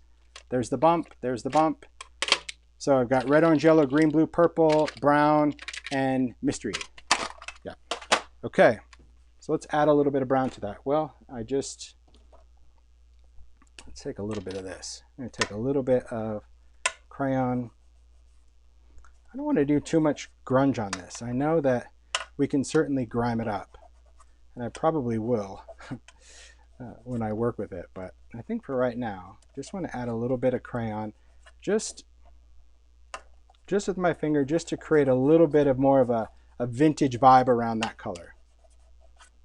Okay. Now, if you had ink, if you were going to do oxide, hey, do the same thing.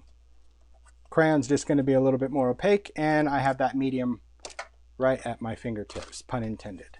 Okay, clean that off, finish it off with some splatters of water. So here I'm actually using the sprayer to drip some water on there. Get those big dribbly bits.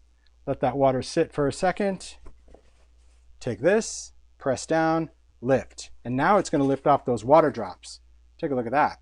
See, but those water drops broke through the brown because crayons, also water reactive, right? Crayons, inks, oxide, all water reactive. But see, you just get, to me, like more control because that crayon sits on the ink. It doesn't blend in with ink. So clearly you can see that there's pink under with brown over the top of it, or yellow with brown over it. Whereas if you went in with an ink blending would blend the color. The crayon would sit on the top. Cool, right? Just three totally different backgrounds, same ingredients. That's what is so important to remember about your textures, that once you understand that your textures are just a texture, you can use your oxides, you can use your stains, you can use your ink pads, you can use your crayons, you can use all those things over the top of those and just have such a great time working with it. Can you still collage over this? Yes. Can you still stamp over this? Well, the smooth area, yes, but not the textured area. The textured area is you'll stamp on it, but it's not gonna give you a good impression. Could you have stamped first, textured later? Yes, but the paste, because it's opaque, would have covered it up. Okay, let's move on to other textures that we've done. So this one, let's take a look at what we have over here. Got to look at kind of I almost forgot what we did, Mario. Okay, I know there was one, what did I do with it? That I added some grit to. I think I may have thrown it over here in the pile. Oh boy. Yeah. Well, I just need to find it. You need to give me anything. Yeah, thanks. I'll give you some of these if you don't mind. What are you looking for? I had one that oh, here it is. This is the guy. Okay. Thanks, Mario. So here's one that we did a little bit of that grit on. So remember that translucent grit? So you can see where it was really thin, totally transparent, you can't see through it. Where it's thicker, it's not as see-through, but I can still see my color through it, if that makes sense. That's a whole translucent, transparent kind of thing. All right, I'm gonna set that aside. I haven't heat embossed it and I almost screwed that up, so get that out of my way. All right, let's talk about grit. So grit, I like to work with crayon, but you can do a lot of different things when it comes to this one. So let's talk about a tag that has just been inked and you put grit on. We've already seen if you put crayon on a dry tag, what does it want to do? Well, it wants to grab around the edges or it wants to sit on top of the paper. But what if we wanted that crayon to move more over a porous surface? Well, we talked about that. We talked about that Collage Medium. Is it just going to be a great substrate to seal, I'm sorry, a great medium to seal a substrate. So let's just take our Collage Medium. I'll take one of my brushes. This guy's gonna be fine. Just gonna dip that in and I'm just gonna start painting this on. And I'm painting it over the entire tag, over the grit, over the ink, over the everything, okay? And I'm working on the nonstick mat so I can just go right over the edge. Gonna be easy cleanup. And I'm just moving this around. Now, I don't mind brush strokes on this one. I'm actually going for brush strokes. And so you can see that I didn't dip back in the jar, but as I'm brushing, I can feel that starting to grab. So see those brush strokes I'm creating? You'll feel that Collage Medium start to dry almost right away. And if you keep lightly dragging your brush, that's what's going to give you those brush strokes. Again, if you didn't want the brush strokes, while this is still wet, you can go in with your finger and you can smooth that out. Totally your call, okay? Whichever you prefer to do. But this one is gonna have a layer of Collage Medium over the entire thing. We're gonna let that dry. I'm actually gonna use a heat tool. Just a second, just kind of get this out of the way. Set that here. But let's just talk while this is out. Just figured I would do that quick collage demo that I talked about because people asked how fast does it dry. If you have packs of ephemera from Ideology and you use them because you like to keep them in the package like I do, you know, once you open that adhesive tab that's on there, this is not like a seal-a-meal. You can't just keep sealing it back up. Eventually that's going to wear away and usually that's on the bottom, so you pick up your bag and everything dumps out. Just get a piece of masking tape, or if you have washi tape, fold the edge so you have a tab, and that just helps open the pouch, but then it will also, there's enough stick to keep it closed. Just a little tip, because if you've dumped a few bags of ephemera all over your work table, more than you care to admit, including this morning and yesterday and last night when I prepped, you'll just kind of figure this out real quick. All right, let's take that, let's take that, let's take that. That's good, and let's take a little butterfly. That's good. Okay, good enough. Let's take this. Oh, let's take this. No, let's not do that. Okay, let's do that. Okay, good. Perfect. Oh, that mushroom really wants to come out. Okay, there it is. All right, there we are. Good? Okay, see? Sealed? Yeah, I know. Many people, maybe that right there was just worth coming to the demo, just for that. Okay, what if we wanted to collage? How do we collage? Collaging, so simple, so fun, so easy. Can you do it over something inked? Yes. Can you just do it over a plain surface? Yes. So here's how we collage, and you're going to get an idea of how quick the drying time of now really is. So what you're going to do is you're going to take your brush. Now, let's just say, for argument's sake, you put on that much glue, too much glue, okay? But you want to take that off. If you stand your brush up and you just lightly go over the top, it's going to pick up that collage medium and put it inside the brush. You see how wide the brush got? It just picks that right up. So what we want to do first is we're just going to spread some of that medium down. Remember, this is going to dry matte. So you're not painting a house. You don't need all of your brush strokes to run parallel and linear or whatever you want. You're going to take your design. Okay, I want this here. I'm going to place it there. Once it's there, you get what you get and you don't throw a fit. It's done. So if you want to move it, denied, right? In your heart, you'll know that that's exactly where it needs to be. So all of that, you know, thinking is overrated, get over yourself, all that. It's a great training session right here for that, because that's it.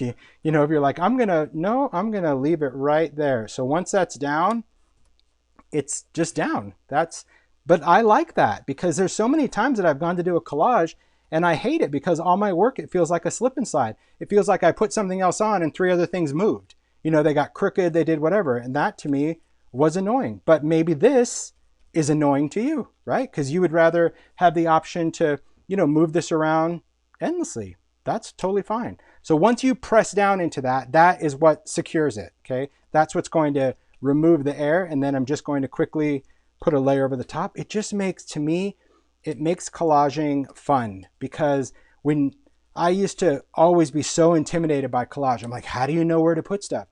You know where to put stuff because guess what? That's where you put stuff. That's how you know. Because as soon as you put it there, that's where it was meant to be. And if you think, oh, I should have done that. No, you shouldn't have, because if you should have done that, you would have done that, and you didn't, so you shouldn't. So there you go. Done. So once that's there, am I? Oh, I just hope to help people, because I think so many people are so afraid by collage because they want to, like, why the layer over the top? The layer over the top is going to allow me to color it with a different medium. Did you have to do a layer over the top? No. If you wanted to just glue pieces of paper down like I did here, no problem. But by putting this over the top, this is going to allow me to go over this with crayon, which is what I wanted to share with you. But if you were just going to ink, then you could have just put glue on the back of each element or on your paper and just stuck it down and been done. But that's a good question. So do you have to go over the top? No. I just did because I was going to show you what I love about Collage Medium is it allows me to use different color mediums in a totally fluid way. So you can see I'm off the edges. I'll trim this up in a second. Collage Medium, done. Just going to lay that in there. I'm going to put the lid on. Let's say you were doing an art journal. Let's say you were doing a lot of collage, right? If you were doing a lot of collage and you wanted to continue, take your brush, right? If you're not done for the day with your collaging, take a baby wipe or a wet paper towel and wrap your brush in that.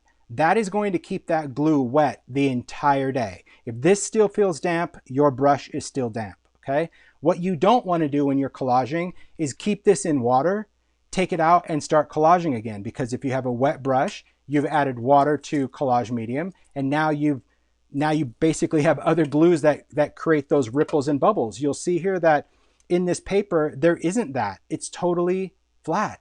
That's the magic of Collage Medium, really. That's the beauty of it. So just keep that wrapped in a baby wipe, and you've got that just kind of all day, okay? See, didn't use the mushroom after all. It wanted to come to the party, but was not invited. Okay. So on my craft mat, I have stuff there, right? All I need to do is just I can take a dry paper towel, I can take a scraper, and you can see that you get all these little glue boogies, but you see how that Collage Medium just rolls right off even after it's dry? Anything that you put on that non-stick mat, if it was here and it was dry, well, that's when I would need to go in with hand sanitizer or something else. So that's why I just prefer to use my media mat the way it was designed, which is like messy stuff here, kind of drier stuff here. Okay, we're gonna continue. I'm doing my best to balance this, guys. All right, so while this is drying, nope, I got it right here. I was gonna say, there's a pair of scissors right here at the ready. So these things that hang off the edge, turn them over and trim. Why turn it over? A couple things. One, you can just line up your scissor with the end of the tag. And two, you won't have separation anxiety with what you're about to just cut off from your collage, right? Because so many times people are like, no, but I really like that part. Well, not anymore, because see, look at that. That's why just gluing stuff off the edge, cutting off a word, that's a cool element. Could you save this stuff and use these little bits for other things? Sure you could. All right. So while that is totally finished curing, let's go into these pieces. This is the one that I almost screwed up because I stuck my finger into it, but that's okay. I'm going to have all these. I'm going to bring them all in because what we have learned is that my embossing gun seems to be very temperamental in my demos. Yeah, I'm ready today. Mario's ready with his can of air to cool it down. Okay, so just to kind of preface what we've got. This is Collage Medium that is drying. This one, we also put Collage Medium on and it's drying. We'll come back to it. These are all the ones that we put paste on, okay? We put texture paste on, and then we put on embossing powder. So just to kind of go through, this was regular matte texture paste with metallic embossing powders. This is platinum, this is gold. This was Crackle texture paste with distress embossing glaze. That's going to be the see-through color. It's going to crackle. This one is translucent grit paste with translucent embossing glaze. That's going to also look like glass. So these are going to be opaque. This one's going to be opaque and crackle. This is going to be translucent. Translucent powders, metallic powders. Ready to go? Okay. So these have dried, but my powder is not embossed yet, which means that although it's not going to fall off, if you touch it, you can rub it off. That is why we want to emboss it. I agree. Magic time. You are right. So for embossing, I like to work with an embossing tool, different than a heat tool. Can you emboss with Ranger's heat tool? Yes, but we would need to come back later in the day by the time this is done because this takes a long time. Its design is to diffuse heat.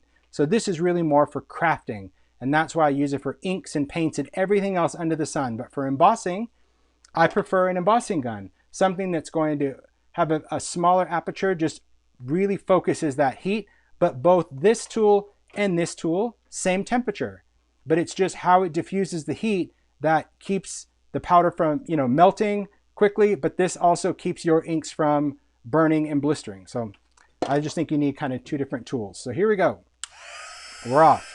So when you emboss, if you can hold your paper up in some form, whether it's with your fingers or a clothespin, if you will, but if you can let the heat pass through your paper instead of embossing on the table, it will emboss in half the time. So what we're going to do is we're going to get close. I'm going to try to show you the magic in real time. Look at that. You see how that's just melting? But what's cool about this is that powder is melting on that texture paste. So we're getting not only metallic powder, but it's getting that nuggety, bubbly, wonderful texture that we had with the paste. It doesn't take any longer to emboss. Now, if you did this and your paste was still wet, then the problem with that is going to be it's going to bubble and probably pop open and you might get some white. And you might be thinking to yourself, well, hold on then. Your whole little trick of how do we know is it wet or dry because you said we can't touch it. Well, that's true. But if you wait about 15 minutes, you're good to go. All right. So I'm just going to make sure everything is embossed, which means anything that I see that might look a little dull, I'm just going to go over it, give it one other pass. But take a look at that. Oh, come on. That is like better than metallic paste because we not only get whatever metallic we want, but we get that wonderful texture. Okay, let's move on to platinum. I'm not shutting this tool off because it won't turn back on. Well, it's happened historically. All right. See, look how fast it like embosses instantly because my gun is warmed up, but I'm also allowing that heat to go through my paper. So just remember that when you're embossing. And once I get to the halfway mark, you see that I flip around. I don't keep bringing my heat tool to my fingers. That's not wise. Just turn it around. Now work away, right? This way that heat gun is never close, but look at that texture. Oh, come on. You can't get that with just regular embossing powder. See that blister in the 5? That little area was still wet. Watch, I'll heat it up. See it? There, it's going to go away a little bit. I'll bring it back. Oh, there it is. Yeah, so that's cool. I don't mind that. But just know that if it looks like it's breathing, it's because some of that paste was still wet in that thicker area. Who cares? That's cool. Okay, here's our next one. Our next one is Crackle. So take a look at this before I heat it. Can you see that the paste has actually crackled and so did the powder? Well, that's what we're gonna do. We're gonna just melt this. Now this one is glaze.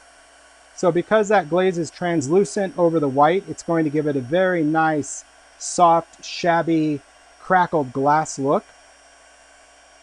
And it's really interesting. This is a technique I was inspired by when I saw Stacy create this. Stacy Hutchinson, she did this for the first time. I'm like, how did you get glaze to crackle? And she's like, I put it over Crackle Paste. I'm like, shut up.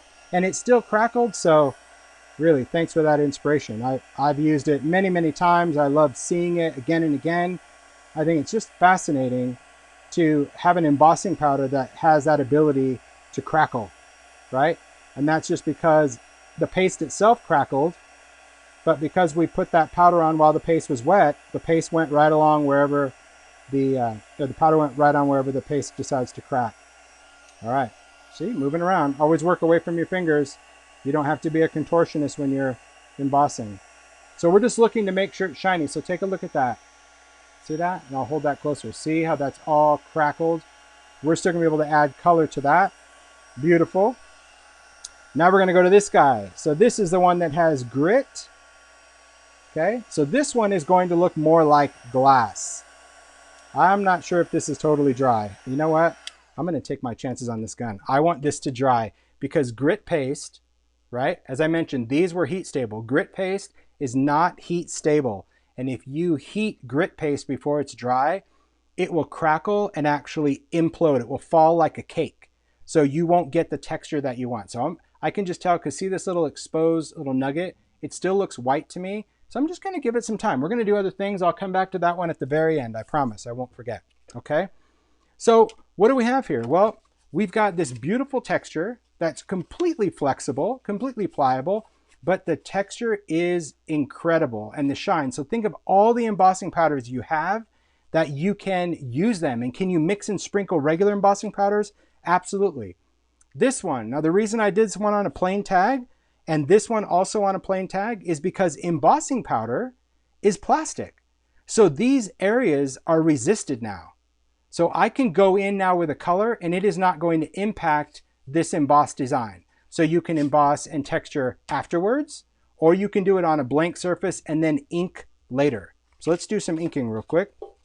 That'll give that other thing some time to dry. Let's see where we're going on this. Hopefully you guys aren't too bored. I told Mario, I'm like, this is gonna be a demo, man. It's gonna be a long demo because, well, that's how I roll. Okay, let's take, we're gonna take a little speckled egg on this one. Let me open this over here. Okay, so this one I want to kind of, actually I'm gonna save speckled egg for this one. Boy, indecisive today, Mr. Holtz. I am.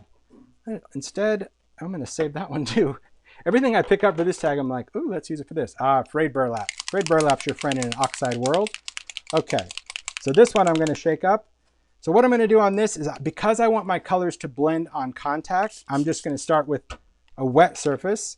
I cover that in many inking demos about wet on wet and spraying dry paper. So you can go back and watch some of those previous videos and be inspired in whichever way is gonna work for you. All right, let's do some campfire. You're gonna just create some rust right in there. I'm gonna take a little bit of fired brick as well. That's gonna be good. And we'll take this little bit of brown, some gathered twigs. Don't wanna do too much of that. And let's go in, because we can, and because it's the color Salvage Patina. All right. So this, you can see that when I sprayed it, see how all those colors just started to blend right away? That's because my tag was just sprayed with a little bit of water. And the nice thing about that is now I don't have to add water to blend these colors, right? So if you can do it either way, but if you start with a wet tag, you always get that little bit of blending on contact, okay? So I'm just gonna set that, just kind of get that stuff to dry and drip. So here's what we're gonna do next. Next, we're gonna dry this. So you can see that that ink is sitting on the powder. Can you see that? Okay, this ink is wet. So if you touch it, it's just gonna stay wet. I wanna dry this, but I don't wanna blot that off right now, because if I do, I'm gonna take the color that's underneath it. I don't wanna do that yet, all right? So here's what I'm gonna do. I'm gonna dry that ink. Now, I go to a craft tool, because I know that by drying my ink with a craft tool, I don't have to worry about this getting hot enough to remelt my powder. If you only have an embossing gun and you're drying your ink with it, just be careful, because if you heat up your embossing powder too much, you can't go in like I'm doing and dab it off, because that embossing powder is going to remelt and then it's going to stick to your paper towel. So that's why I like the craft tool. It's hot enough to dry my ink, but it's going to take a little bit longer before it even starts melting that embossing powder. And so now I'm just able to go in. My ink is drying, but I'm able to get that ink off of that embossing powder. If you don't dab it off, will it ever dry on your embossing powder? Yes, but it will never be permanent, meaning it'll dry, but every time you touch it, it's going to come off. But now, take a look at that. Ooh, and look at that little bit of oxide. See, people always wonder, like, why the oxide? That's going to create that kind of dreamy, cool look. So what else can we do with this? Let me set this over here for right now. Oh, stay there. Okay. Now I'm just going to make sure that all of that is off. Can you wipe it off? Sure. Because right now, if I want to bring off some of that color, I just get a little clean spot of this paper towel. A little bit of water on there. So now if I wipe this, you're going to see that that embossing powder gets super shiny. Look at that.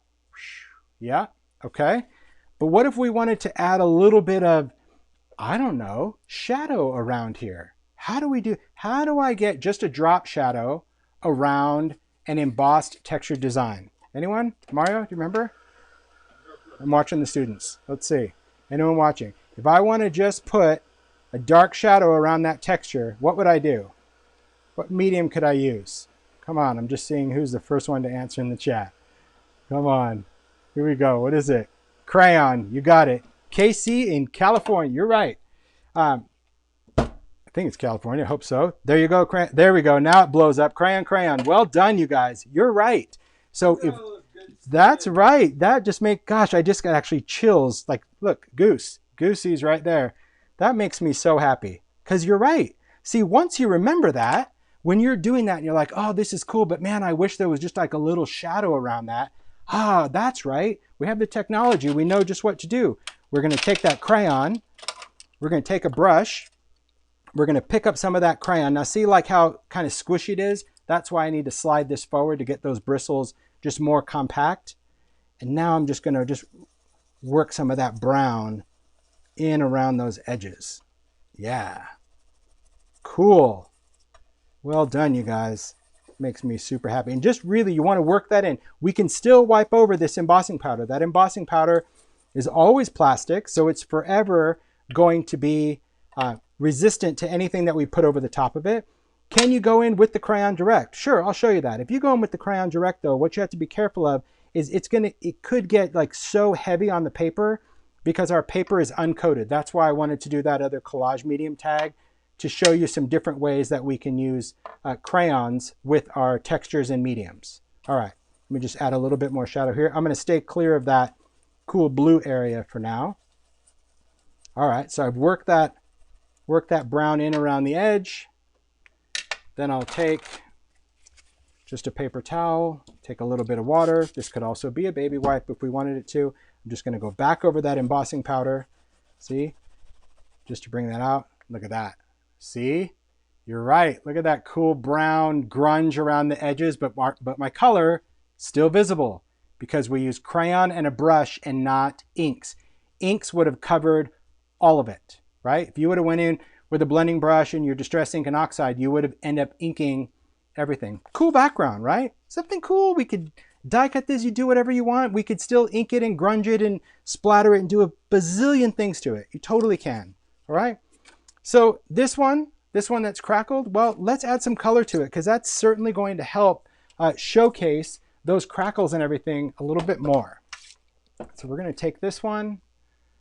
Now, I will say that on this, you probably want to just be a little bit more cautious with your colors.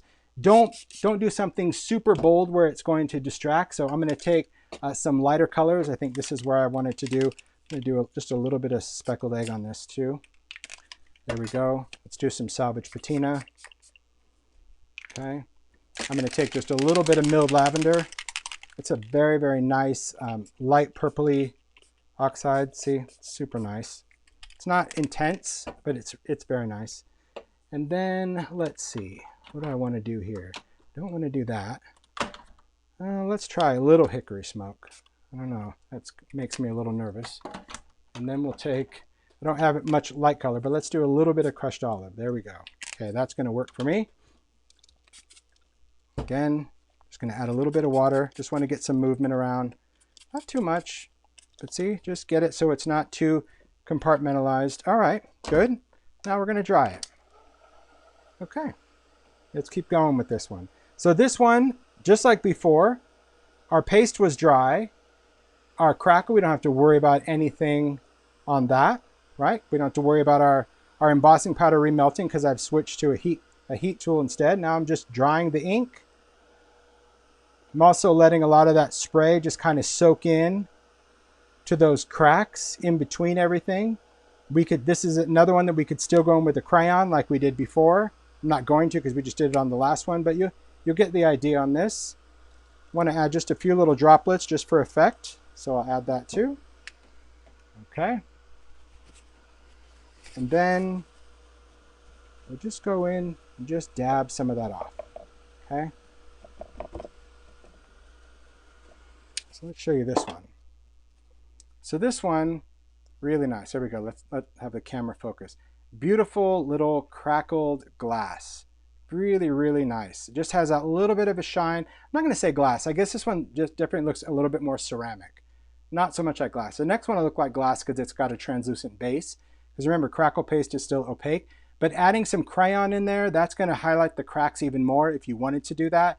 But I just think that the effect, the texture, it's very soft, much more shabby chic.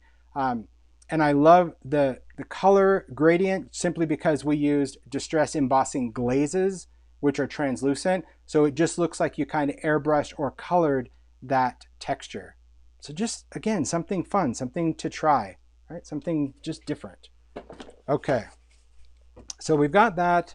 We have that one. I'm going to check over here how we doing on our glass one. I'm going to go for it. I'm going to see. Well, first I'm going to see if the embossing gun turns back on. But second, no. I knew it. All right, Mario, you got your canned air trick? Sweet. Yeah, this one, I need a new one. Definitely need a new one. All right, thanks.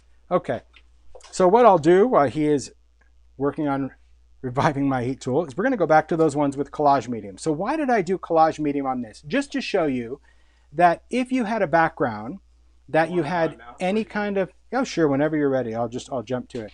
And you had Collage Medium on it, it's just going to allow you to let your colorant move a little bit more, okay? So that means that I can take this and I can take my crayon over this grit. I'm going to use a few colors of crayon.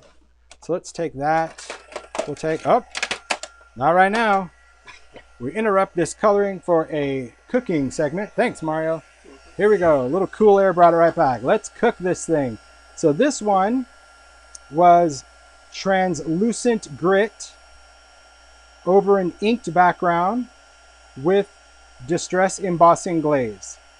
So the grit paste one, it's thicker, so it definitely holds more glaze, but man, when this thing dries, it is a stunner. Because the grit itself has a whole different texture than texture paste. The translucent distress embossing glaze, man, it just melts like glass. It does. It looks like molten glass over the background. And because I mimicked my inked background with color, the same color glaze, and because both the glaze and the grit paste are translucent, well, you'll see what I mean. Every little spot and flick and just everything that's in this background is still totally visible, even with this flourish over the top. It is one of my favorite techniques. Just, it's magic. I love it so, so much just because of how cool it looks. All right, let me cook the other side. All right. And really, when you're embossing, like, you need to emboss it to your liking. If it just starts to melt, don't run away from it, right? Cook it until it's done. Cook it until you get that shiny, molten glass look. Otherwise, you're really not achieving the full impact of this whole effect, which is supposed to be a very texturing, like bubbly looking glass. Woohoo! Okay. Oh, hot dog. That's something. Okay. So here we go. Let's take a look at this one closer. You guys ready? Man. All right. So there is that. Look at that. See what I mean when I said it's like molten glass? It's got all those bubbles where it catches the light so different because it's grit paste. It's also completely translucent. That's good. I won't need it anymore. Thanks, Mario. But if you look through it, can you see that like brown ink spot underneath the flourish? You see what I mean? So we can see through all of that texture. So you're getting the color that's only amplifying the color that's underneath there, because we did campfire on campfire, right? Ish. But that's why, to me, it has more of a fluid movement. If you did everything orange, orange would lay over blue and it would become whatever that color would make, you know, which is most likely brown. But this is what I love about this technique is the texture. It is so amazing because to me, it's just different than even ultra thick, right? Back in the day, for those that have been stamping for years, we had ultra thick embossing enamel, but that would always melt thick and smooth. This is still, can you hear it? I'll put it by the mic. It has that wonderful gritty texture, but glass. Not sharp, but definitely a crisper edge. Just, yeah, that's a stunner. I love that look. And this is the same stencil, same technique, but just done in a totally different palette, right? So if you want to just go more into the world of, you know, Fruity Pebbles, we've got that. Because that glaze, all it needs to do is just kind of mimic exactly what you had here. Don't have a purple glaze, so just went in and worked with a lighter one. So really, really beautiful.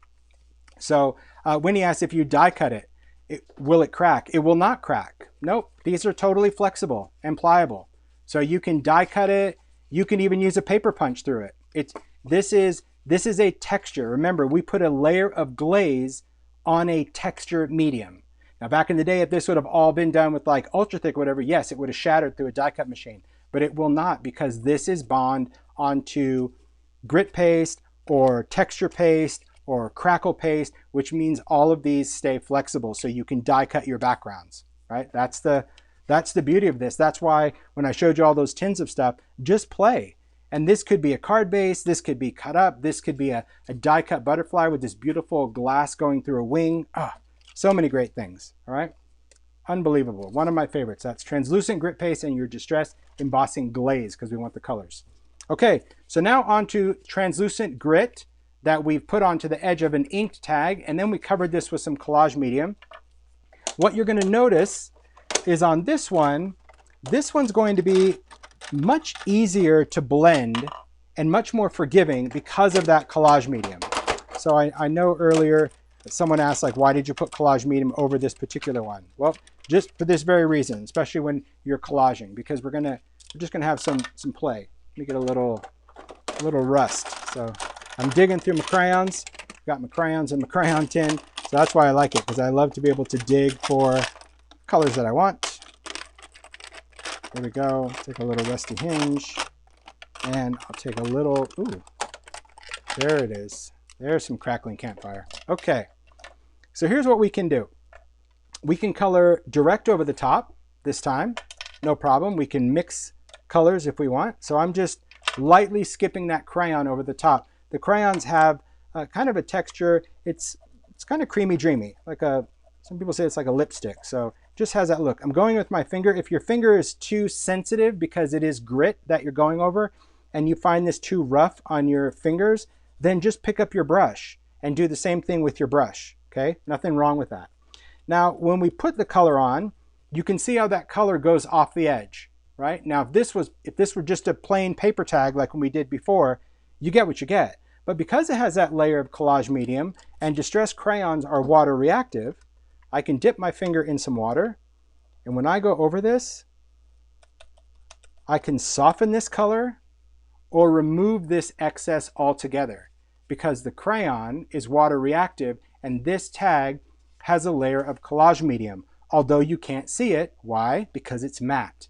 So by adding that matte finish of Collage Medium, it gives you a lot more forgiveness with any other colorant that you put over the top of it.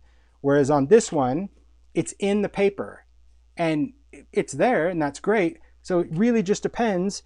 Do you always have to add Collage Medium? No. But if you're one of those people that are blending, and when you blend, you always find yourself just adding way too much color, or or unable to control where the color goes, and your piece just looks like a creative casserole, you know, AKA a hot mess, then Collage Medium is going to be a great medium for you to put over your work, because it's going to allow you that forgiveness to just go over there and wipe off some of that color, right? Lift some of that. Now, taking some of these lighter colors, we can take any of these lighter colors of crayon, little cracked pistachio, and these don't always have to be rubbed in, right? These can just kind of sit over the top of the grit. That's why I'm just trying to show you over here. I won't grit the whole thing. I don't want to bore you guys. But the benefit of this really is, and if you haven't explored crayons, it's another medium that is just essential. Okay, so here we go. So this is grit paste untouched yet, right? You can see that it's translucent, but it's still, where it's thick, it's just a little bit more on that semi-opaque look. But look at when you add the color to it. Look at all the way around this tag. See? Little campfire, little brown, that little bit of pistachio just scribbled on the top. So look at the grit. I'll try to not move it so the camera can focus. You see how great that grit paste is? It just has that look and feel of rust or grit or grime. It's so cool. And I love how if you rub in the color, it will take the color.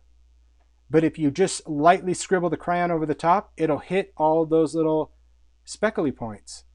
Really cool. And then because it's Collage Medium, it allowed us to go over and lift off any excess crayon that we did not want there, okay? Which is the same thing on your collage. If this was not covered in, so this back doesn't have any Collage Medium. So let's say we were coloring with a crayon and we tried to move this around, okay? That's what you get. You get what you get. You get some smudgeability, but you don't get movement. This, because everything has Collage Medium on it, we can just go and scribble around our elements, take our finger, literally push that color around the edges of everything, right? Or a brush, again, if you don't want to use your finger on there, you know, you want to add some other color. And I've done many other things with crayons. I'm not going to spend too much time in coloring with crayons. But even though I have this, I don't know why my pinky just thinks it needs to get out. It's like it doesn't want to get into the pool. I don't know what it is. I find myself in videos whenever I do crayons, it's like this thing just goes over there. All right. This, great smudgeability, right? Total blend. But because it has Collage Medium, I can take a wet paper towel, my finger, whatever, and I can clean off every bit of crayon from whatever I don't want it to be on. You see what I mean? I can take that off. To reveal, I can leave some on. That's the benefit of putting a layer of Collage Medium over your collage, is because when you go to color, you can add and remove. You can always go back and still add more. See, there it goes. Weird. Cool, right? So that's just, I mean, that is the fun, that is the play. Those to me are all kind of the cool, I don't know, cool effects, cool elements, cool things that we can do with our mediums. There's a lot of things that I love about mediums. This really, guys, this only scratches the surface. I could go on for hours about mediums. I could, because there's just so many other products that you can mix them with, but I didn't want to overcomplicate by taking everything out. But just to kind of recap, Collage Mediums. Okay, Collage Mediums are going to be, let me just get some of this stuff out of the way, because I've got too much stuff in my way. All right, I got to find my swatches. Get this out. Get this out. Where is that collage swatch? Ooh, I got to bring this in. I do. I got to bring this in. Okay, so to recap, Collage Mediums, right? Matte, vintage, and crazing. These guys work as a great glue, work as a great sealer. Rub it on to smooth it out with your fingers. Brush it on if you like brush strokes, which is very cool. Crazing, tiny little things that you need to put in. You can use Collage Medium to collage, drawing time of now. You can also use Collage Medium to seal things that allow you a little bit more open time for your colorants. Collage Medium is also the ultimate adhesive, the ultimate glue that you can glue all of your embellishments that are not only invisible but also shrinks. So speaking of that, we'll go back to that keyhole that we talked about. And there is no glue in the keyhole. it's gone. It shrunk away, right? That was that one that we glued before. All right, that's the nice thing about collage mediums. When it comes to different texture pastes, of course, we have Crackle and Matte. Both of these are going to grab onto color. It's going to be porous, so we can do all sorts of cool effects by taking that and adding a porous effect to it, which is good. We also have Grit, which is going to be opaque and translucent. Opaque is just going to be that thick kind of opaque colorant, great for snow, great for other textures that we don't care about seeing the background. Transparent is going to be when we want to see the background, like we did on this tag. All of these elements, all of these pastes are also embossable, whether we do Crackle or whether we do regular with metallic, or whether we do wonderful molten glass with the translucent grit paste. And then, of course, if you wanted to up your other mediums, change up your paints, right? Use any of your acrylic paints or your re-inkers or anything for that, we can go in and take our transparent, these are Rangers, these are the transparent gloss or matte, add a little bit to your acrylic paint, and you can create your own pastes that have that wonderful luster. These are the ones that we did on camera, just painting them out there, right? There's that cool bronze one. But see the texture that it gives? That's what I love. And again, totally flexible and pliable. But those are the difference between matte and gloss. Matte is matte and gloss is what, Mario? Gloss is gloss. There you go. All right. He was typing. I'll give him that. But again, you can mix either one to get that effect. So a lot of different things. Hopefully that you feel somewhat inspired to kind of try some of these out. I think that Collage Medium, once you get it and I don't mean get it as in buy it. I mean, if you're interested and you understand it, you'll know how to use it and that you'll always use it because you'll use it really in so many things that you make. Whoa, there we go. I knew Coin Dozer was going down. Your texture paste, your matte and Crackle, that's just going to give you some really great effects. And of course, your grit is going to give you the ultimate grit. But yeah, so many things. Try to cover as much as I could in under 3 hours, which I think I did. I just looked over at the clock.